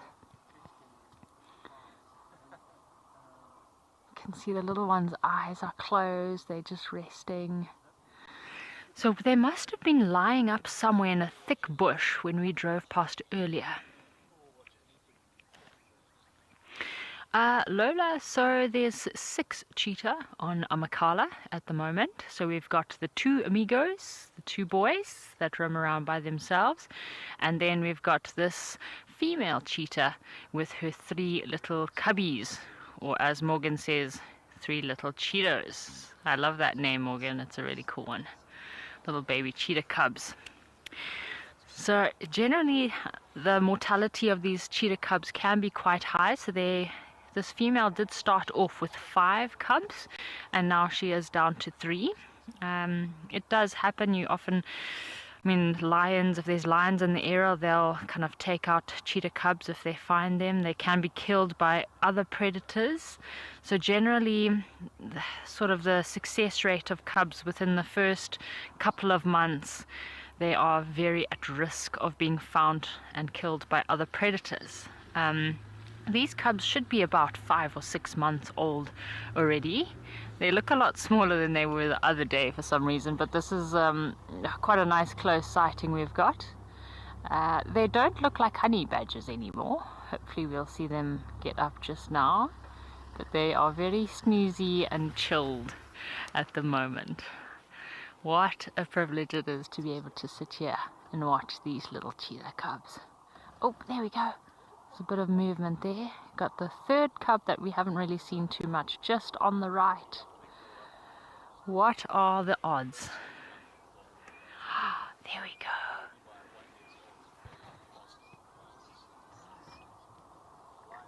Oh, Pam, yes, we were chatting earlier about the cold mornings and basking in the sun. I didn't think we would be treated to watching these cheetah basking in the sunshine. Hey guys. Wow.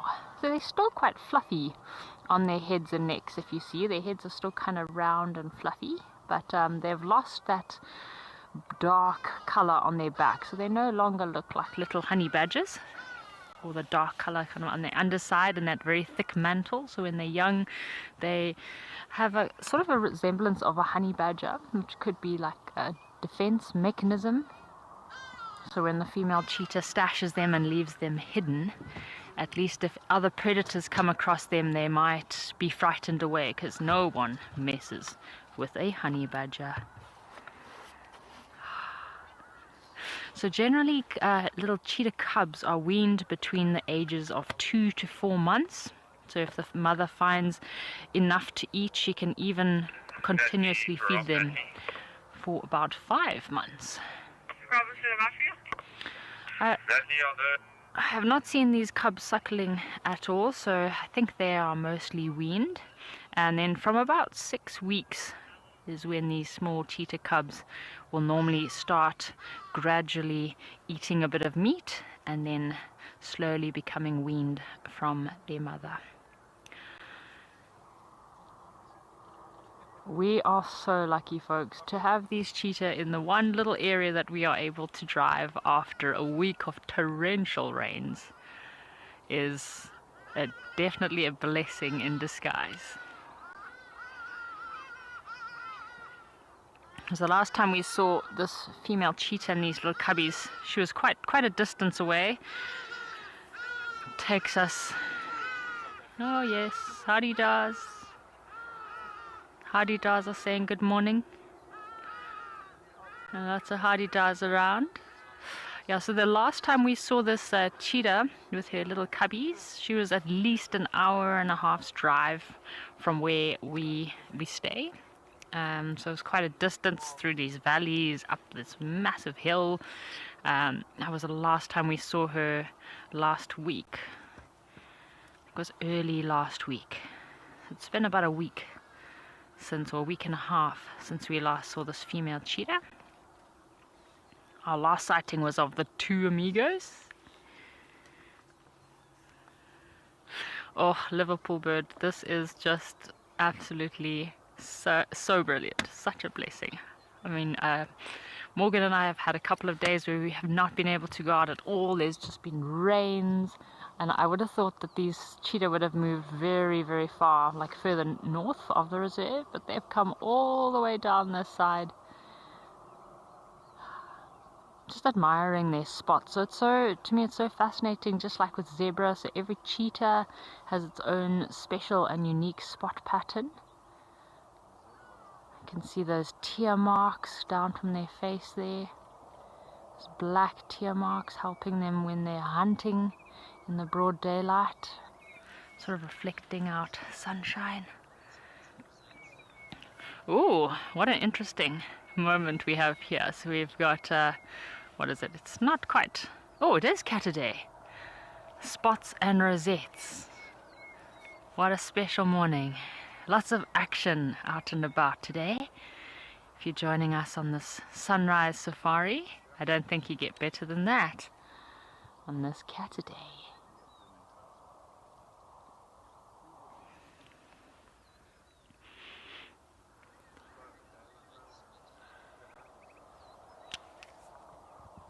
I'm wondering what this female cheetah's movements are going to be next. Oh, setters, thanks for watching this morning. Yes, it's so special sitting here with these cheetah, this cheetah family of a Makala. I saw some blessbok, so just as we came over the ridge earlier, there was some blessbok on the other side. So I'm wondering, I don't know when this female cheetah last made a kill. Obviously we haven't been able to get out into the reserve. Maybe she'll make her way over this ridge. No, blessbok are generally cheetah's main preferred prey species. So she'll probably stash these little ones somewhere. Maybe make a kill. They're sort of hiding in her shadow at the moment. I think it's starting to get a bit warm, a bit toasty. Those little cheetah cubs are just the most adorable things. You can see on the back of this female cheetah's ears those black patches. Can help to be a bit of a follow me sign for the cubs to follow the female. What magnificent cats. So generally when cubs are about 10 months or younger, they don't really stand much chance of survival. So these guys are super lucky they're still around. Alright folks, we're going to hang out here with our cheetah. While we do that, let's head across to Steve, who's got some rosettes for you.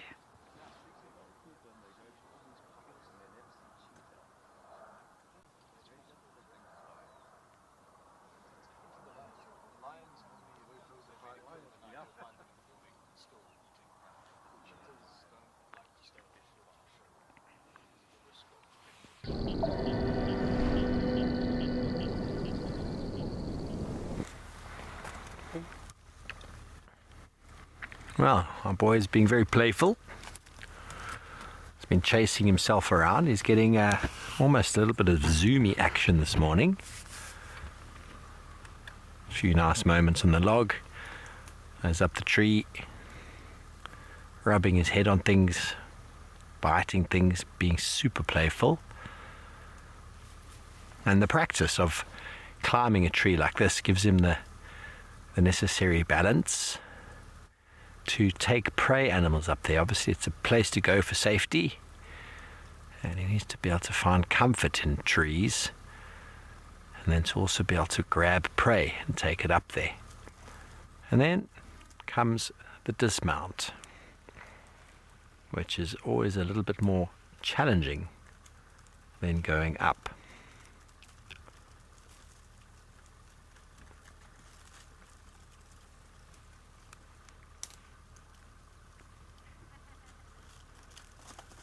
Oof. Wasn't so bad. That branch nearly broke on him there.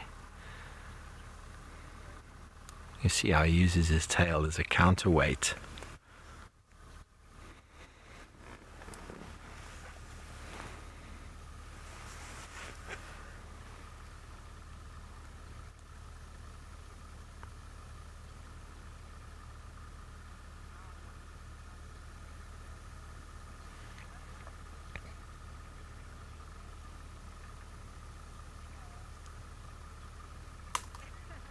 You get that stick.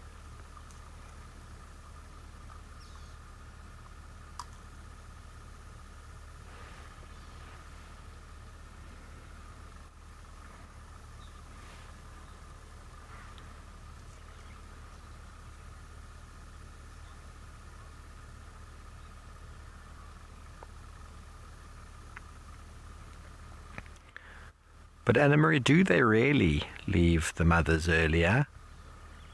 You know, a female leopard, female cub, stays pretty much within her mom's territory. So do they really leave? A male leopard stays in the same area for as long as he can till he gets chased out, whereas the female just gets a female cub just gets assimilated into back into the same sort of area mom's in.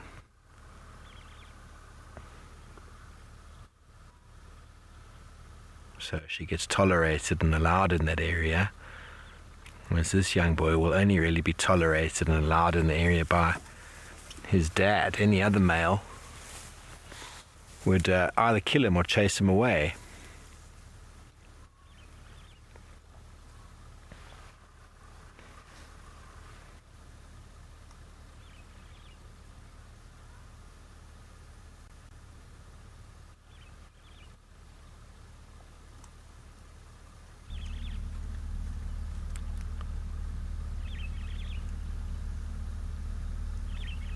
Yes, we are, Gemma. We are most certainly being spoiled.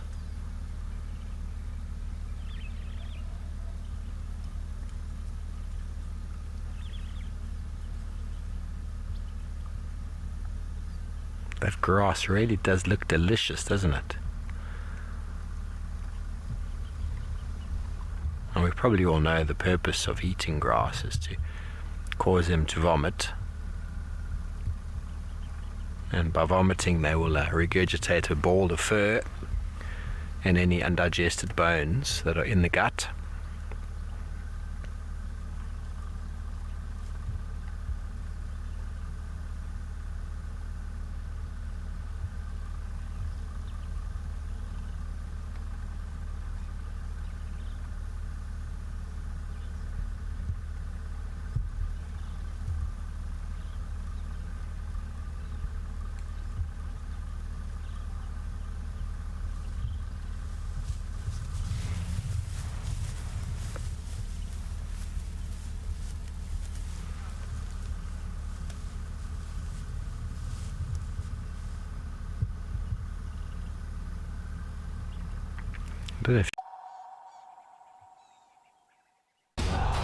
Some tours are watched, others are lived. This is England's tour of South Africa. December to January, cricket at its most iconic. And when the final ball is bowled, your journey is only just beginning. Travel into the wild, all-inclusive, seamless, unforgettable. Cricket and Safari by Wild Earth Travel. This isn't just a tour, it's South Africa, done properly.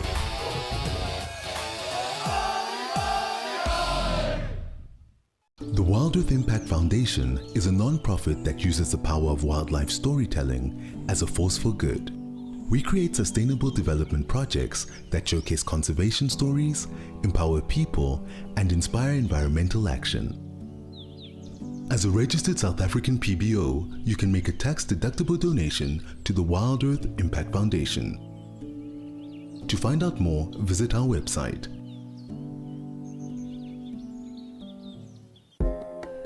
Would you like to know the difference between a male and a female wildebeest? You can ask me questions like this in real time.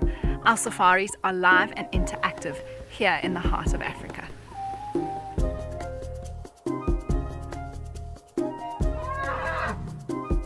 Join me on SafariLIVE and connect with nature.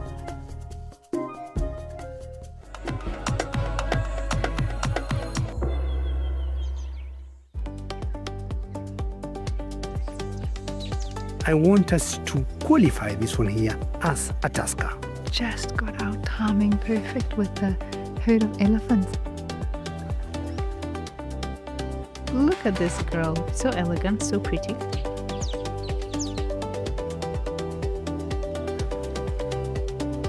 The last I saw Kiongozi, he had such a huge wound.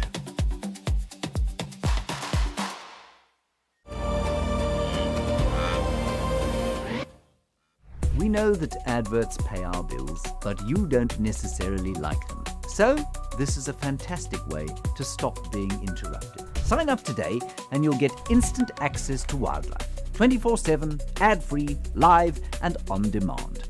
No pesky commercials, no rude interruptions, just wild Africa exactly as it unfolds. Wild Earth Explorers, wilder together. For more than 100 years, and the wolves got brought in, and the wolves didn't eat all the animals, but the way that they hunted and where they hunted and how they hunted kept animals from using areas that they would have used before. And within 10 years, Sloan, within 10 years, because the wolves were reintroduced, the river changed its course. Now, that is a ridiculously crazy concept of ecology.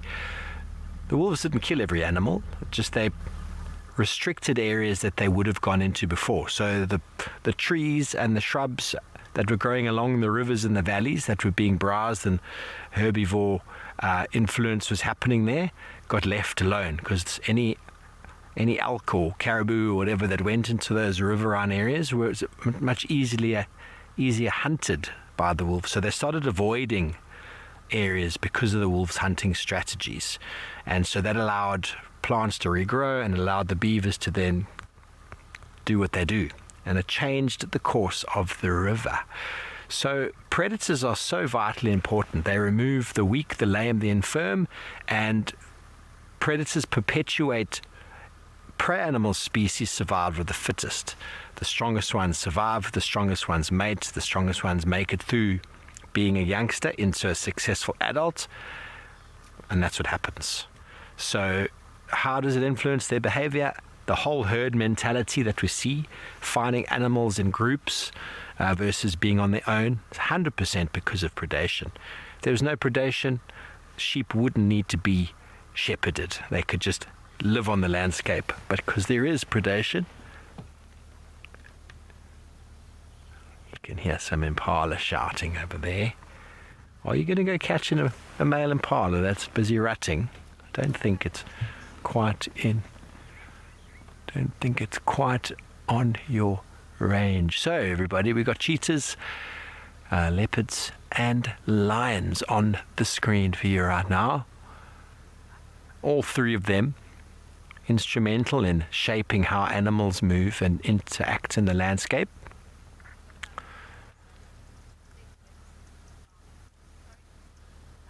I think I don't know much about it or enough about it, but white-tailed deer in the United States, the northeast United States, is a really big problem because there's no predators. So they're prolific, they breed. We need a balance of apex all the way down to the mesopredators. So the mesos are the smalls and the apex are the big ones of everything from the dwarf mongoose through to all the mongoose species, the wildcats, the servals, the caracals. All of them play a role in controlling certain organisms in the landscape. And without them, you would have explosions of prey animals, which would cause all sorts of problems. Dwarf mongoose, snakes, owls, small raptors are instrumental in the removal of rodent populations. Rodents bring plague and can also cause detrimental effects to the landscape if unchecked. So the Kruger National Park up until the 1960s had a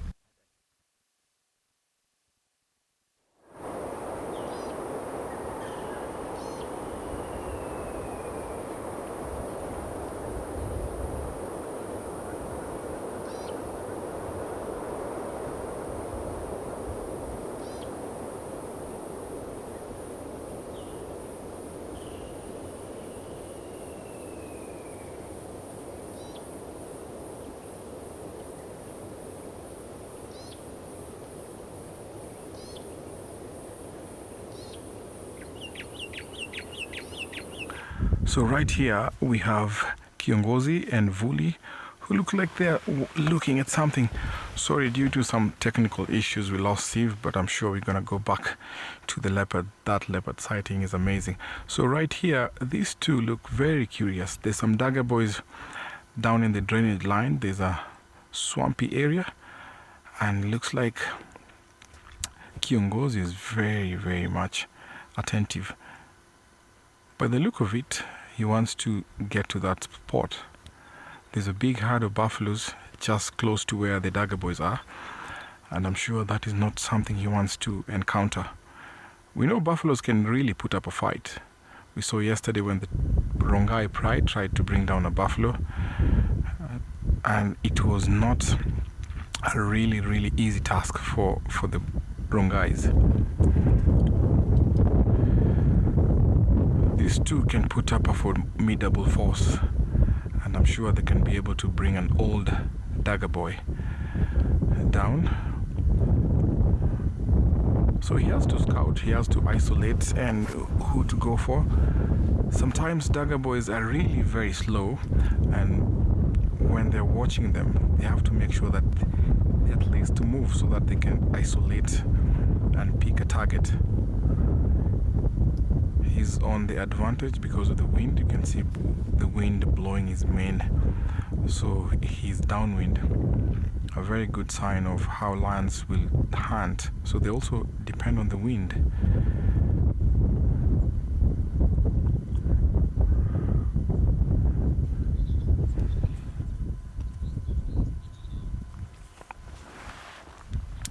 Jackie, we have a predator project here in the Mara.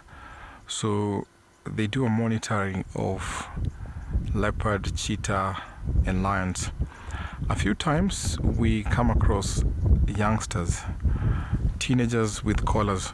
So they do a research because we have communities living around the conservancies and the settlement area and the game reserve. Sometimes the youngsters can be really problematic. We call them the marauding lions. And because of that, they might sneak into the village area or to the settlement area once in a while. So we always try to monitor them. So the research team monitor their movement to see where they go, the dynamics between ousted out young ones and also lions around this area, cheetahs and leopard. So once in a while they will collar so that they can conduct a research. And once they collected the data they want, then they can remove the collars.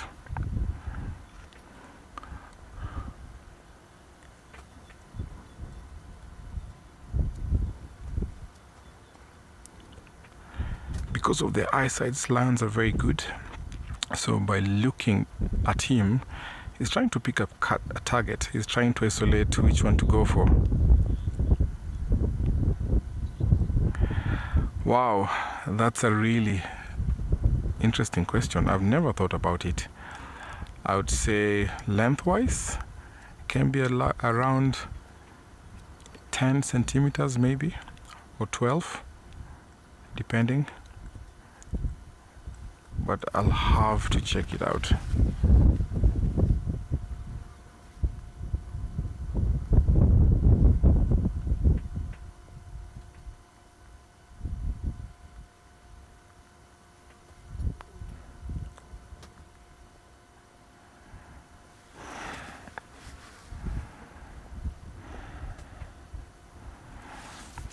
You can see he's posing. So when the sun is hot during the scorching sun, because buffaloes need to drink on a regular basis, so lions pick up that and they go and wait at watering holes. So we have a swamp here, a place where we can see some dagger boys. We can see a big herd of buffaloes approaching to that swamp. So that is where lions will ambush. That's where they target. Because at that particular spot, when they're drinking, not all of them are concentrating. It might take a while before this lion is on the move, because we know he's hungry, so he's going to be patient. Sometimes they can even wait for the entire day. Let's send you over to Amy to see what she has as we still wait for lions to make a move.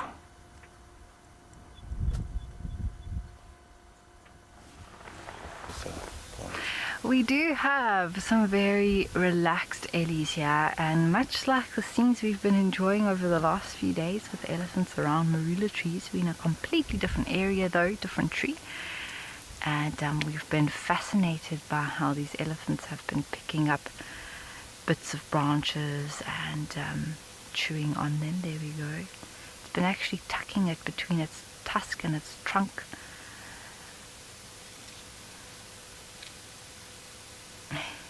Trying to get the right angle there, maybe. Oops.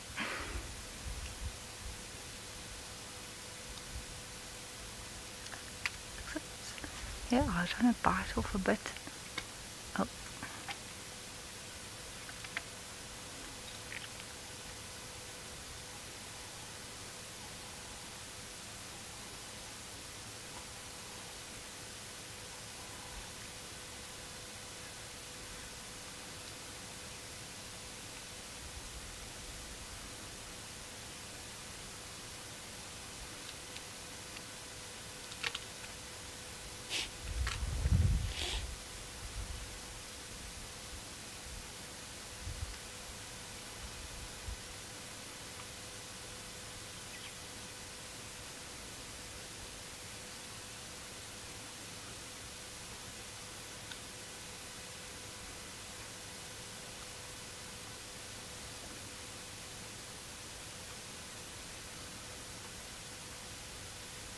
Is it the bark that they're trying to eat? Yeah, not so much the branch. It depends on sort of what part of the tree it is, but the thicker bits, yeah. So there, that elephant is sort of rolling that, trying to get off that outer layer. Okay. You can see it's coming off a little bit by little bit. There we go. It just took a whole chunk there now. That's what it was after. And then eventually it'll drop that sort of white wood that's exposed now. Because if it's come from that tree, that's an old dead tree. It looks like no, it is alive. It's just lost its leaves because it's going into winter now. So still, okay. Well, there so are still some green leaves. Some... Yeah. Elephants are so, entertaining, and they're something that I think we can all agree you can sit and watch and are fascinated by.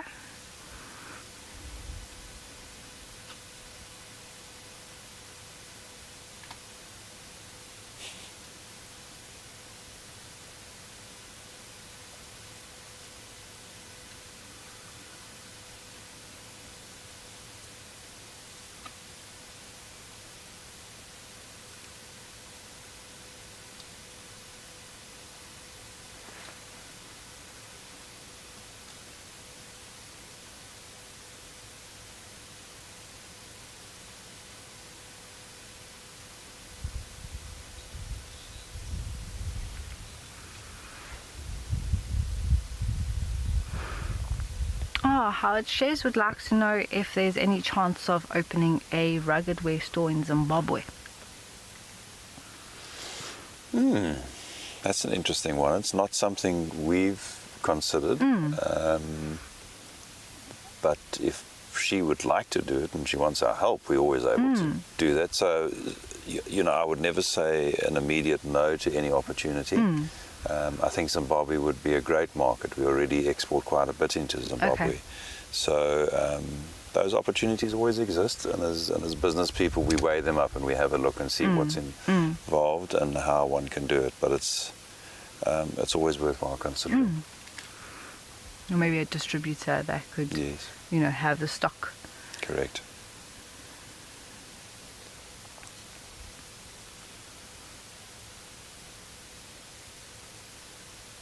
But I can only visit Zimbabwe after the Cape Town trip. Okay, so I've got a couple of trips planned already now.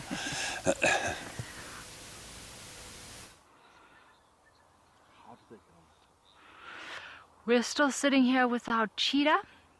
They are still soaking up the early morning sunshine, and Howard, I think that is a great idea. I'm a Zimbabwean and we need rugged wear in Zimbabwe. A lot of guides out there, a lot of safari camps that we have in Zimbabwe. We're a bit limited also with the amount of outdoor clothing we have. So yes, bring it on. We need rugged wear in Zimbabwe. So we're still sitting here with these cheetah. So generally at the age of about 3 months, that's when these cheetah cubs will start engaging in a lot of play, chasing each other. We watched these, the last time we were with these little cheetah cubs, they were chasing each other up and down this ridge and this hill, playing, jumping in the trees. So typically for hunting technique, so it does help a lot, this play time, to sort of engage their hunting technique. So they'll just turn off the radio here.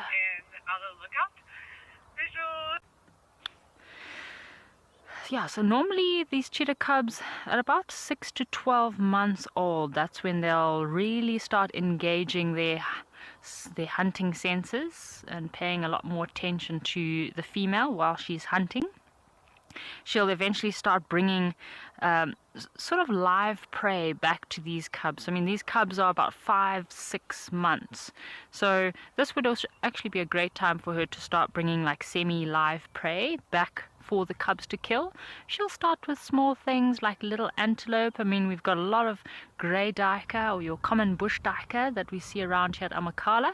So she might let the cubs try to play a little bit with the prey before they kill it. I know it sounds quite morbid, quite awful, but that's a very important part of these cubs learning to be apex predators.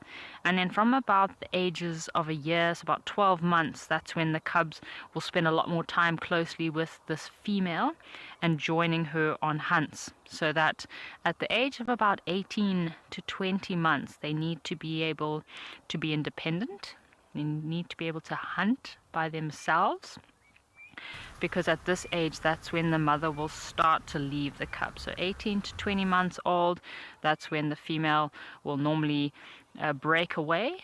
So she'll sort of put a bit of a distance between her and the cubs. If she has males, then the males will stay in a coalition together. And if she has any little female cubs, then they will move off on their own. For me, I learned so much about cheetah over in Mabula in terms of like the difference in their hunting strategy and hunting styles between females and males. Obviously, males form large coalitions. So male cheetah, they'll hunt in open areas together, and they'll sort of form a line and try to ambush their prey in open areas, whereas female cheetah, they still hunt in open areas, but a lot more of female cheetahs' hunts have been recorded in thickets along these open areas. Sally, so no, the male cheetah does not hang around to help raise these cubs. So generally the only time you'll find a female and male cheetah is for the very brief period of their mating, which is normally only a few days. That's when you'll find female and male together. After that, the male cheetah disappears, and it is all up to the female to raise her cubs on her own. It's a very special time that they have now that they're all still together, and it's very special for us to be able to see and witness this little cheetah family here on Amakala Grow. So obviously with the other two males in the area, this female would have to be very cautious, very wary of where they are, because there is a chance that her cubs could get killed by those other two boys. So she needs to watch out for the lions on the property, obviously the two amigos, cheetah boys, brown hyena, any other predators out there. I mean, even Caracal, if Caracal came across these young cheetah. Charmaine, unfortunately the third amigo, he found the wrong end of the big male lion Guapo. So he was taken out by that big male lion. It is quite sad that we no longer have 3 amigos anymore. It's just the 2 amigos. But I'm sure it has taught the 2 amigos quite a big lesson to give the lions some space. They don't call the lions the king of the jungle or sort of the top of the food chain for nothing. Those male lions, the last thing you want to do as a cheetah is bump into a lion. So it's quite interesting, the story with this cheetah. Just before she gave birth to these little cubbies, she was about to move into an area. She had been scanning. She wasn't in the reserve very long before she became pregnant, and when she was about to have her cubs, she was looking around, scanning the area for a nice secluded private spot to have her cubs, and she'd kind of found this area that's very close to where Morgan and I stay, where our accommodation is. But a few days before she gave birth, she was intercepted. The 2 boys got in her way, and then she was not able to get to the secluded spot where the lions are not able to get to that area. So she kind of had to change her plans last minute and find a new area to give birth in. So it's amazing that even though this female, she didn't really know this area very well before being introduced onto the reserve, she was still able to find a secluded spot on the reserve, far away from other predators, away from the 2 amigos, as well as the lions, and still successfully raise these 3 cubs of hers. I was reading up somewhere about cheetah and their spots, and apparently any individual cheetah can have anything between about 2,000 to 2,200 spots. Someone must have been very bored to sit and count cheetah spots. It's quite a specific number, 2,000 spots for every different individual cheetah. They do have a slight little white rump, or a white on their belly, as well as underneath their chin there. We might reposition just now, although this is kind of the best spot where we've got a nice frontal view. If we head around to the other side, we've got the sun right in our face and their backs. So for now, I think this is probably the best view that we're going to get of these guys. I think because it is such a chilly morning, the cubs are not very active this morning. They're charging up their batteries with the sunshine, waiting to get a bit more energy. I don't blame them. They're all huddled in a little cheetah cuddle puddle. Oh, a nice morning stretch.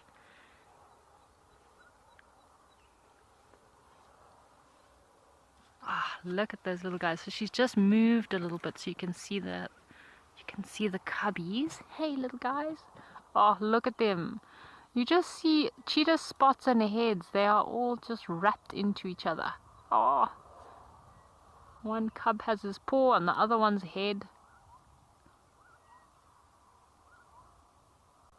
Oh, they're all getting up now, having their morning stretch. I can see some yawns. Oh my goodness, how special. I'm very excited to get back to Mabulla, see what's happening with those cheetah on the reserve, if any of the females on Mabulla have any cubs at the moment. I'd love to see Queen again. I still think by far she is the biggest cheetah that I have ever seen. She's a very big female. Alright folks, the female is moving off. These little guys are still playing.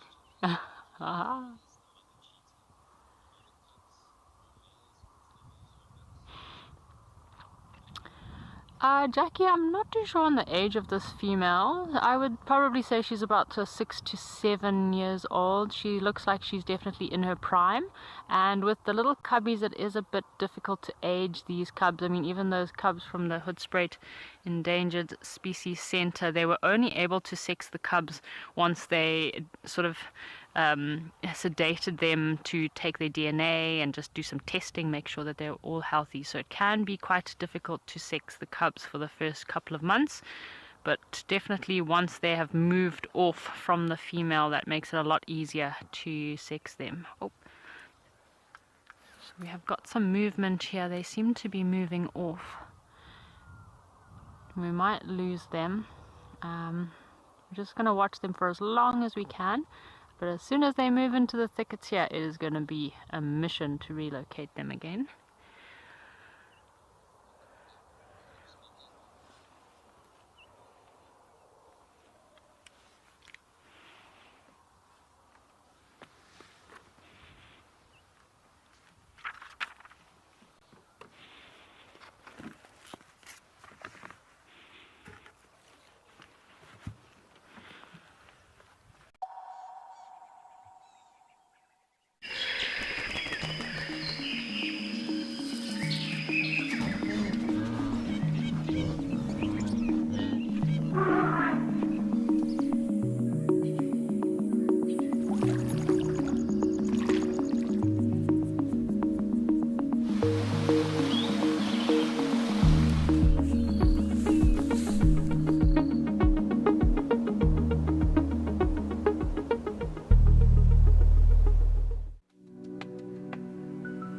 Alright then, let me show you what you're missing. Our archive allows you to delve into the past, be it yesterday or many years ago. You can visit characters who've left us. Doesn't ever get old. This is, of course, the Little Prince, Hosanna, guides who've moved on to other things. Tingana's walking right in front of my vehicle. These guys are the sausage tree pride. Classic stories and wonderful moments.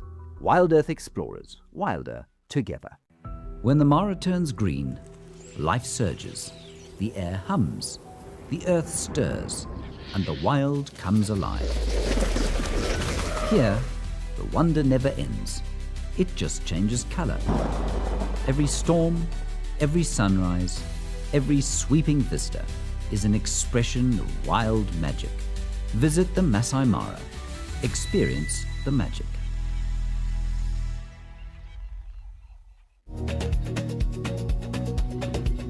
The energy levels are super high. There it comes. Giving us a nice little walk by here now.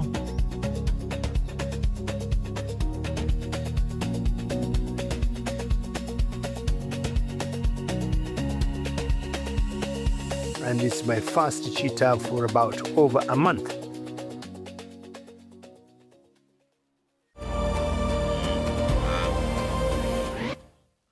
We know that adverts pay our bills, but you don't necessarily like them. So, this is a fantastic way to stop being interrupted. Sign up today and you'll get instant access to wildlife. 24/7, ad-free, live and on demand. No pesky commercials, no rude interruptions, just wild Africa exactly as it unfolds. Wild Earth Explorers, wilder together. I don't think it's about the time of day. I don't think they adjust the time of day. The fact is that they need the trees to hoist. So they do lose a lot. They do lose a lot of their kills. So it's all about doing it quickly. But yeah, leopard lose kills all the time here. And if lion come along, they just let them have it. But they lose to hyenas too. But they need to get it up the tree very quickly.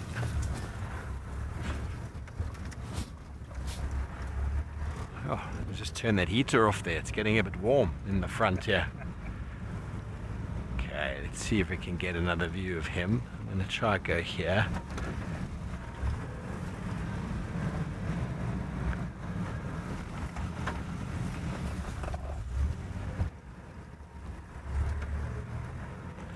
Yeah, the battle of the predators.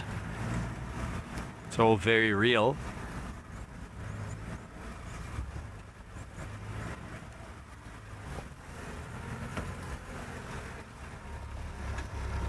Okay, well, let's go see who's won the rugged wear competition.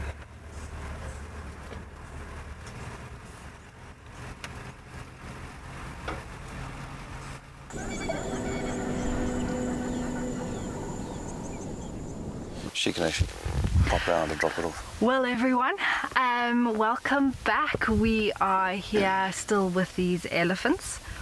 And wow, they've moved off a little bit from the tree, but still munching away in the area.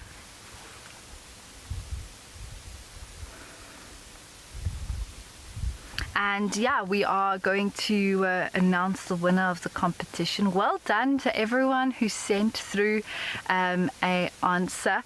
The correct answer is 13. So what we have done is basically taken everyone who got it right and then did a random computer generated winner from that pool. So yeah, well done to everyone who did say 13. You guys all got it right. There were a few variations of answers I found quite interesting. Some close, some saying that it was unknown, you know, but well done. Thank you for participating. So the winner is, drum roll. It is Diana. Well done from Carmouth in the Eastern Cape. You have won yourself a 1,000 Rand rugged wear voucher. Thank you, Howard, for sponsoring that, giving that away this morning.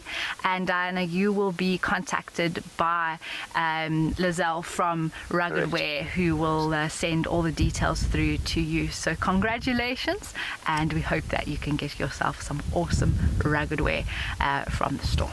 Congratulations and enjoy wearing it. Yes, absolutely.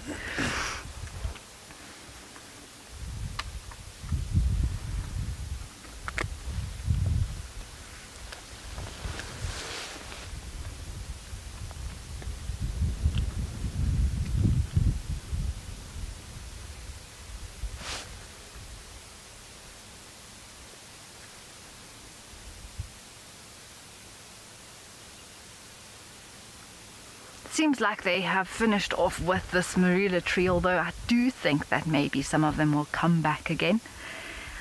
Mbogeni, interesting. Do elephants ever choke on what they eat? I'm sure there must be cases maybe where something goes down the wrong pipe, or you know, they have to cough up something, but at the same time they're pretty good at chewing.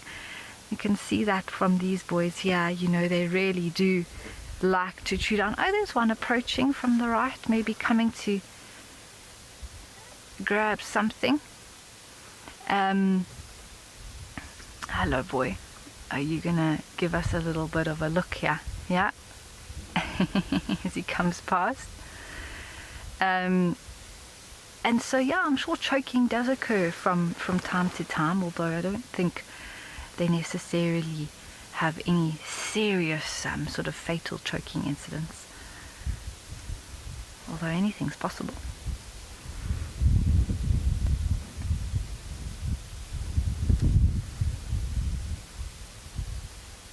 And this will be a younger boy that's associating with these older, more experienced bulls.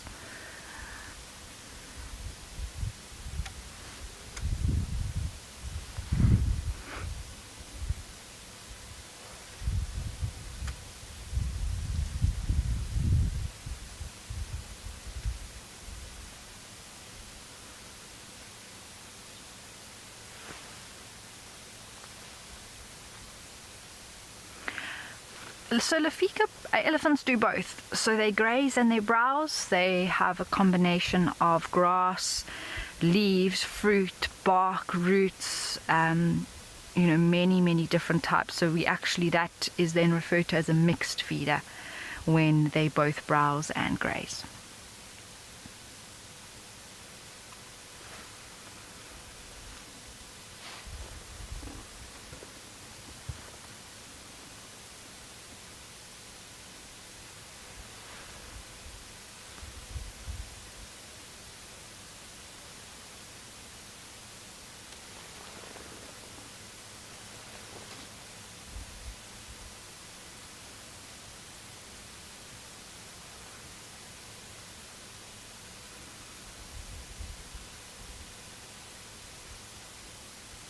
I think they are slowly all going to move off now. We've just got the bumble one left, but they've really spoilt us this morning with that sighting. My word, we had some lovely views of them.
Gillian, I know it really is something that we find, you just sort of get into a zone with them, and you can simply just watch and enjoy, listen to the sounds. It's very calming.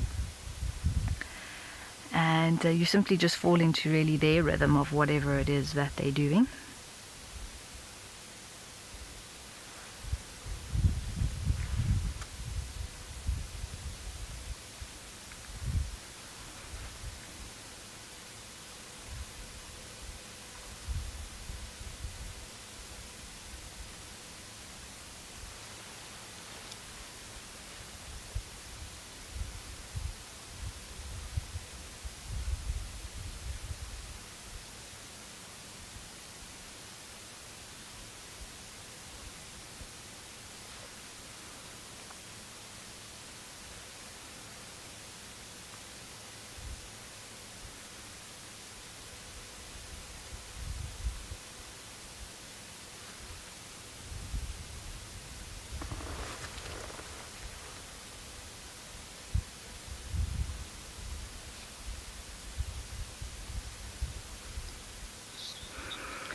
Well, as this elephant, I think all of them now are going to move off from this area, we're going to send you over to Steve.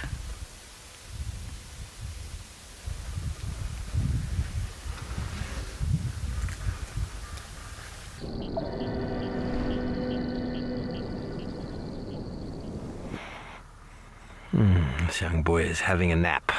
Now, it's been a busy morning for him. He's been super busy up and down, and he's enjoying a little bit of sunshine. Now, how many of these do we drive past on a daily basis? Plenty. I mean, we're looking right at him, so you know he's there. But if you didn't know he was there,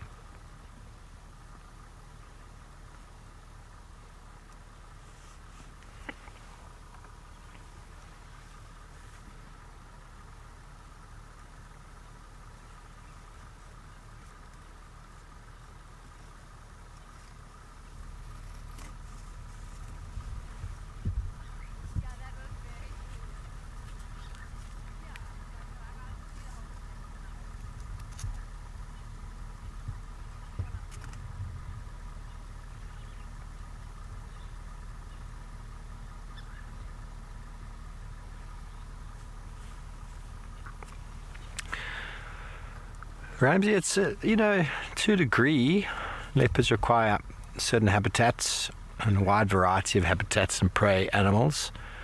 I've never heard them being called an umbrella species, but definitely for large predators you could consider it because of the large landscape and habitat types that they need to sustain themselves. Elephants are the only African mammal that I've been heard of that's been called an umbrella species. And maybe they got to an elephant and they said, well, everything falls under the elephant. Because elephants move through a lot of the same habitats that both lion and leopard need.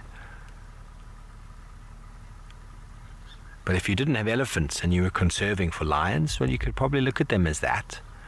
Thinking to yourself, well, we need X amount of space, X amount of habitat to provide X amount of prey animals, to sustain X amount of lions and leopards for that matter. And by doing so, we require a lot larger area. Now, some of you might be wondering, what is an umbrella species? Have you heard the term before? If you think about an umbrella covers a large area. It's not necessarily looking at an umbrella, but by looking at an animal that requires, not going to work doing it in the dash cam, but if you have a look at an animal like a klipspringer or a rock dassie, we find them on little rocky outcrops, small isolated areas. If we were conserving for the klipspringer, we would just be conserving those little rocky outcrops. So not really an umbrella species, very species specific conservation. If we were conserving for a dung beetle, no, it could be a little bit bigger, but it's a difficult animal to really think about. But an umbrella species means that this animal, and an elephant being a very large one, easy to see, easy to monitor, easy to do surveys on them and follow them and see what they're feeding on and see what they do, see how they interact with the landscape. The elephant needs water, they need trees, they need grass, they need a variety of different landscapes in these habitats, different habitats within these landscapes to survive.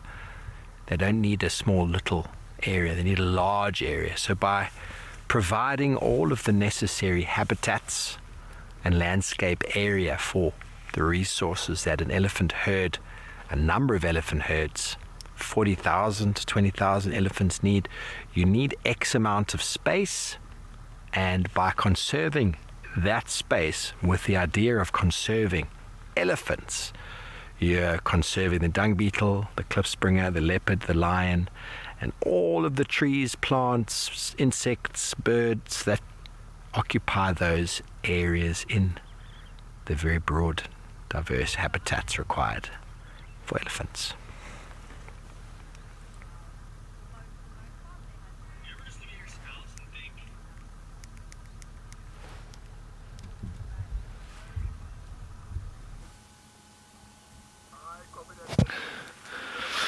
Well, we're having one of those mornings. Everything we find seems to not want to be on camera. We just set up here for a we had a gabar goshawk, and at the moment that you came across to us, it flew off. We've been sitting with the dogs waiting for them to come out, and they were not playing the game. Every time we found a bird, it's flown off. So we're having one of those mornings from an exciting start with the dogs, and it just, apparently you did get 2 seconds of the goshawk, so we're not telling porcupines. But wow, it's just been a bit of a frustrating, close but no cigar kind of a morning since we had those dogs. Nothing just wants to sit and show itself on the camera. So I guess we have mornings like that. The good news is that the sun's come out and we've warmed up, and I'll take that. But yeah, that's been our morning since we last saw you a couple of hours ago when we had the dogs. We could still hear them where they were. They made that kill, but they haven't shown themselves, so we'll probably follow up with them on the afternoon. Connor, I got a bushveld pipit the other day, which I was quite happy about. That would be a lifer for me. I think that was the only one so far that I've added, so that was pretty awesome. I did send it to all my my birding expert mates who confirmed it was a bushveld pipit. I thought it might be short-tailed pipit, but we're way out of range for that and also out of season. So bushveld pipit would be a lifer for me. But still keep looking. There was the great sparrow was also one that might have been a lifer, but I actually got it just before I moved. I got to Mabula. And yeah, other than that, just a few good birds, but nothing too liferish. But you got to keep looking. You never know what's going to pop up. But as it's warmed up a bit, we have started to see a few more birds. But every time we've lined them up on the camera, they've flown off. So it's been a little bit of a challenge. But we have our ups and downs, and I think we were lucky enough to get close to those dogs. I think you all heard them, but we'd like to get some better pictures for you. But while we keep looking for something interesting that will sit in front of the camera, let's go and check in with Leopard and with Steve.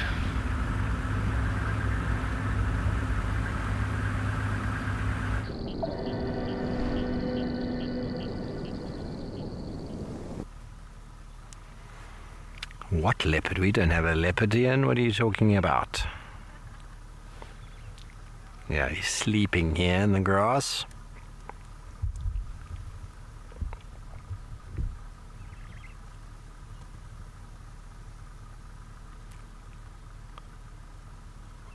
A lovely disruptive camouflage that he has there. There was a few birds when he first got here that were giving him a very hard time, and he was snarling at them. Small little birds. Rattling testicula.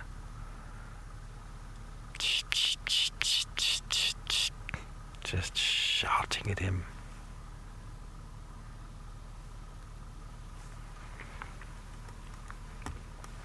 Well, I suppose it is Cat-a-day after all.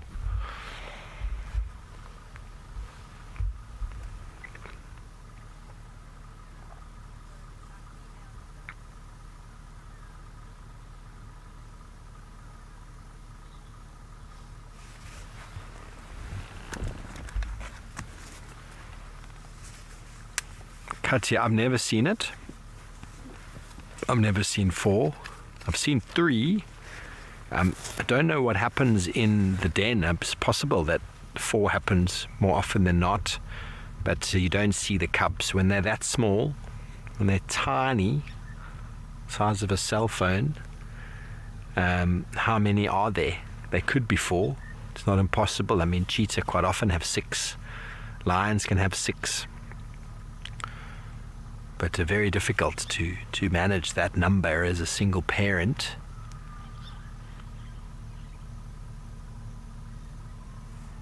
But 2 is very common, 3 not as common, 1 pretty common too.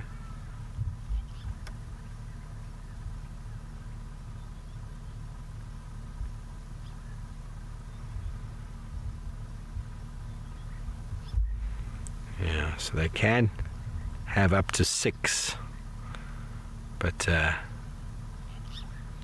survival rate of youngsters is quite low. If she moves a den site and she's got 6, there's so much risk involved in that whole process.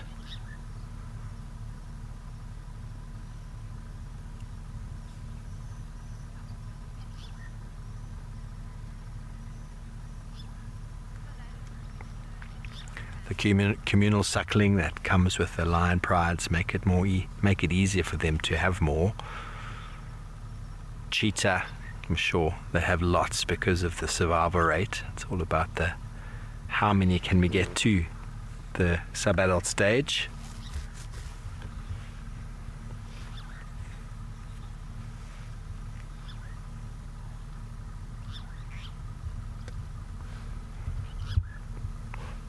I think they've all got fluffy fur. Just when they're a cub, but they look very furry. They are very furry. Cheetah too, very furry. It's all about temperature regulation. When you're a tiny little cub and there's no body heat. All the heat that you get is from metabolism, from drinking mum's milk, and little animals get cold. Adults don't get as cold as small animals. It's all about the body, the volume and the surface area ratio. Think about a human baby versus a human adult. Very different temperature regulation capabilities.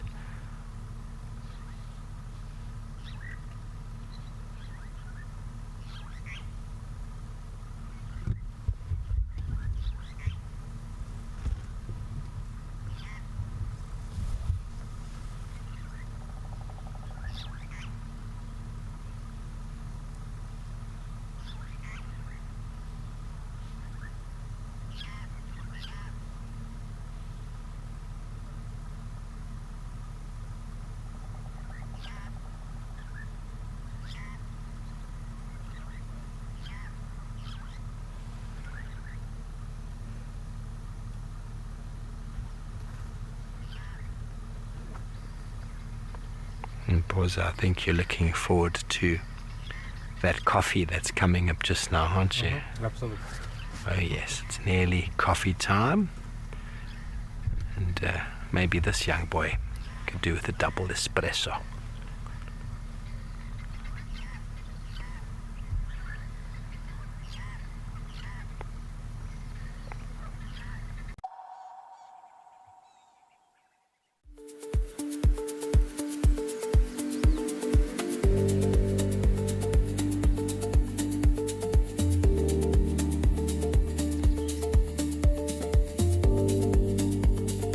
Morning, you two. Hello.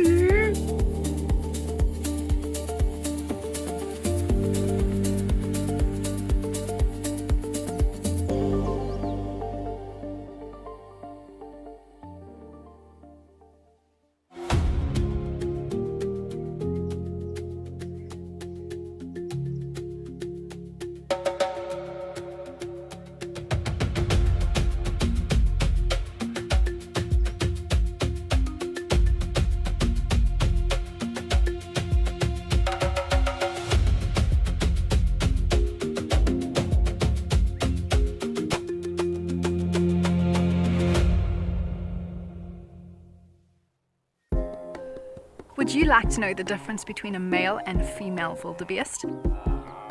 You can ask me questions like this in real time. Our safaris are live and interactive here in the heart of Africa.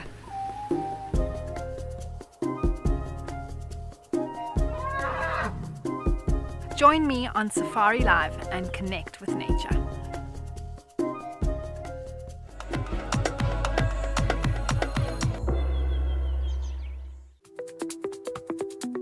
Sign up today and you'll get instant access to wildlife. You'll also have access to our post-produced content, like a Wild Bush Week. Textbooks tell us that a ratio of 3-to-1 hyenas drive off lionesses. SafariLIVE Catch-Up. We have got some doggies that are on the hunt. And even that sort of cult favourite, The Wild Show. And the little one has made it out.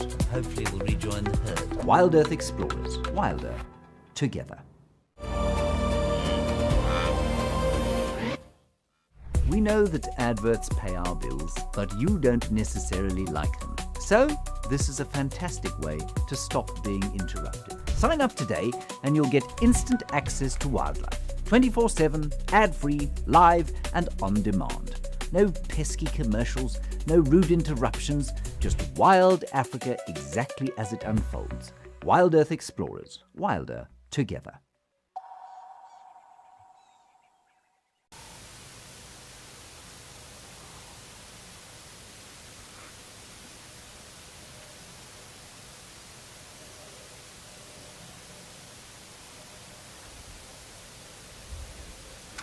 Okay, well, just for we were talking about the weekend and everything that's going on, Howard, if you could just tell us once more about the promo code that's currently running for everyone, maybe who just tuned in or I might have missed it.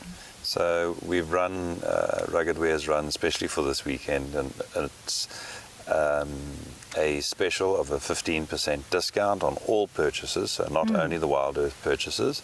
And the code that you put in is Ruggles, which is our little rhino mascot, RUGGLES. So you type that in, you qualify immediately for the 15% discount, and then we can put the Wild Earth logos on the garments for you and dispatch them for you. Okay. Oh, that's awesome. For us, it's a huge sense of pride that we can sponsor the Wild Earth team. Yeah. You're a professional team, you're a great team, and you provide us huge entertainment and wonderful sightings. So it's a big honor for us. Yeah, awesome.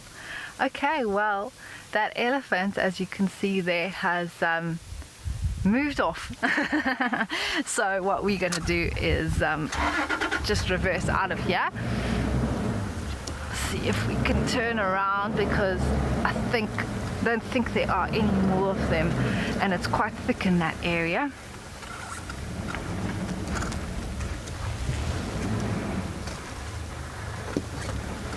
Sorry.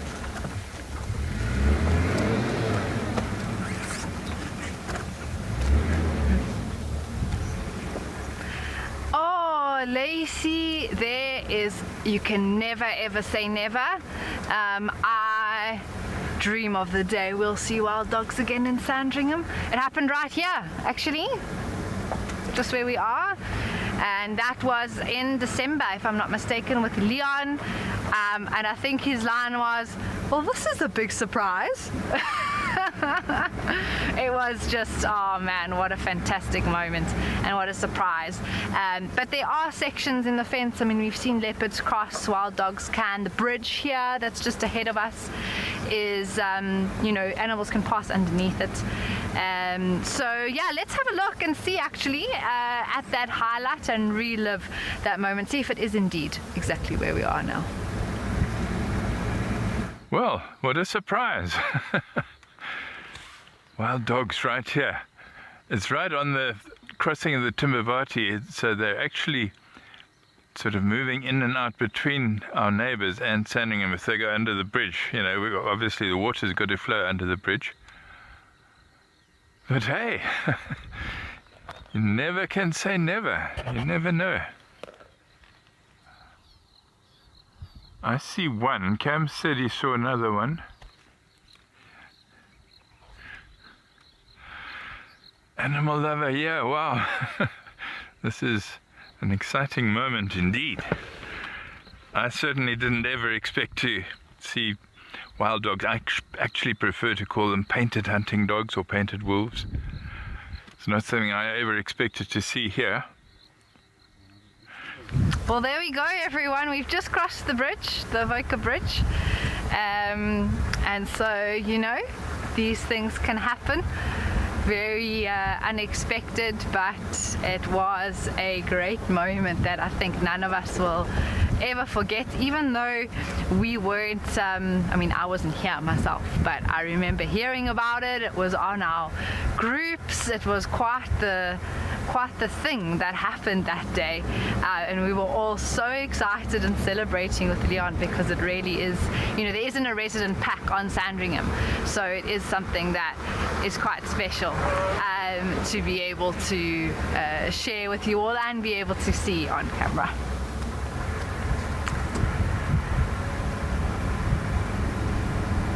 I mean, wild dogs in general is something that you don't often see. They move a lot, and if you do have a sighting of them, it can be for quite a brief period. So anyway, we are going to keep making our way back towards camp, but speaking of wild dogs, let's send you over to Ian, who's still scratching around for them.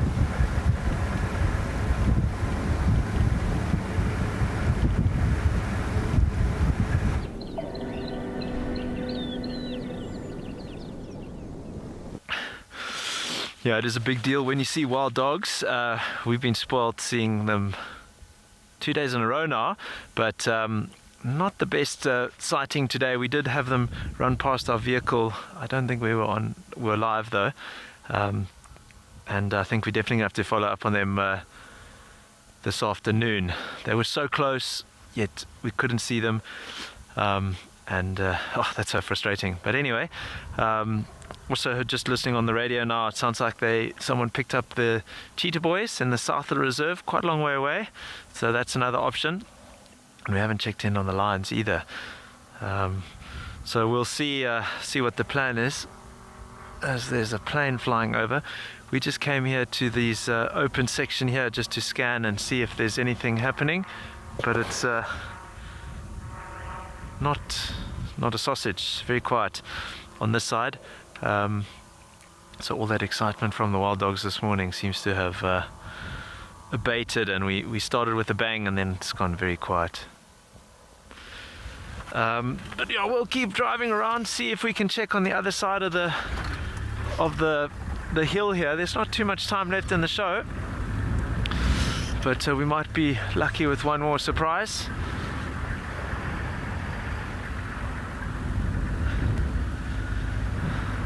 Still quite a cool breeze. I looked at the forecast and started at about 4 degrees this morning, and it's going up to about 15, 16, 17 degrees. So we're going to try and keep warm. Yeah, Sherry, you know, it goes like that. You can't have it all the time. I do sometimes feel a bit of pressure for the show, like trying to find some amazing sightings, but it just doesn't work like that. So you can't get amazing sightings all the time. We have been pretty lucky in the last few days with the dogs, the cheetahs. We've had the lions as well. The other evening we had an art wolf here. We were having some technical difficulties, so we couldn't bring that to you, but that was on these plains over here to my right. So we've had some good stuff, and then you kind of get a bit complacent. You think, should be more of that. So maybe it's time to reboot and focus on some of the smaller stuff, slow down, do some birding, look at the tracks, just enjoy there's a turtle dove. I don't know if we're gonna get it. I'll try and swing the camera. Usually with the birds. The bird flew off. Yeah, it sounds like it has been a great Saturday, Catterday. Unfortunately, we haven't seen any cats here at Mabula, but at least you guys have got the pick of the prize. Sitting at home there. It sounds like you've had some amazing views of lions, and what else was there? Cheetah cubs. That's pretty amazing. And the leopard with Steve.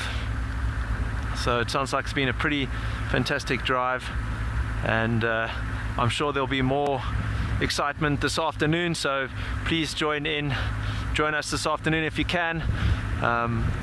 But from me here at Mabula and Luanda, all the best, and we'll see you this afternoon. Take it easy and goodbye.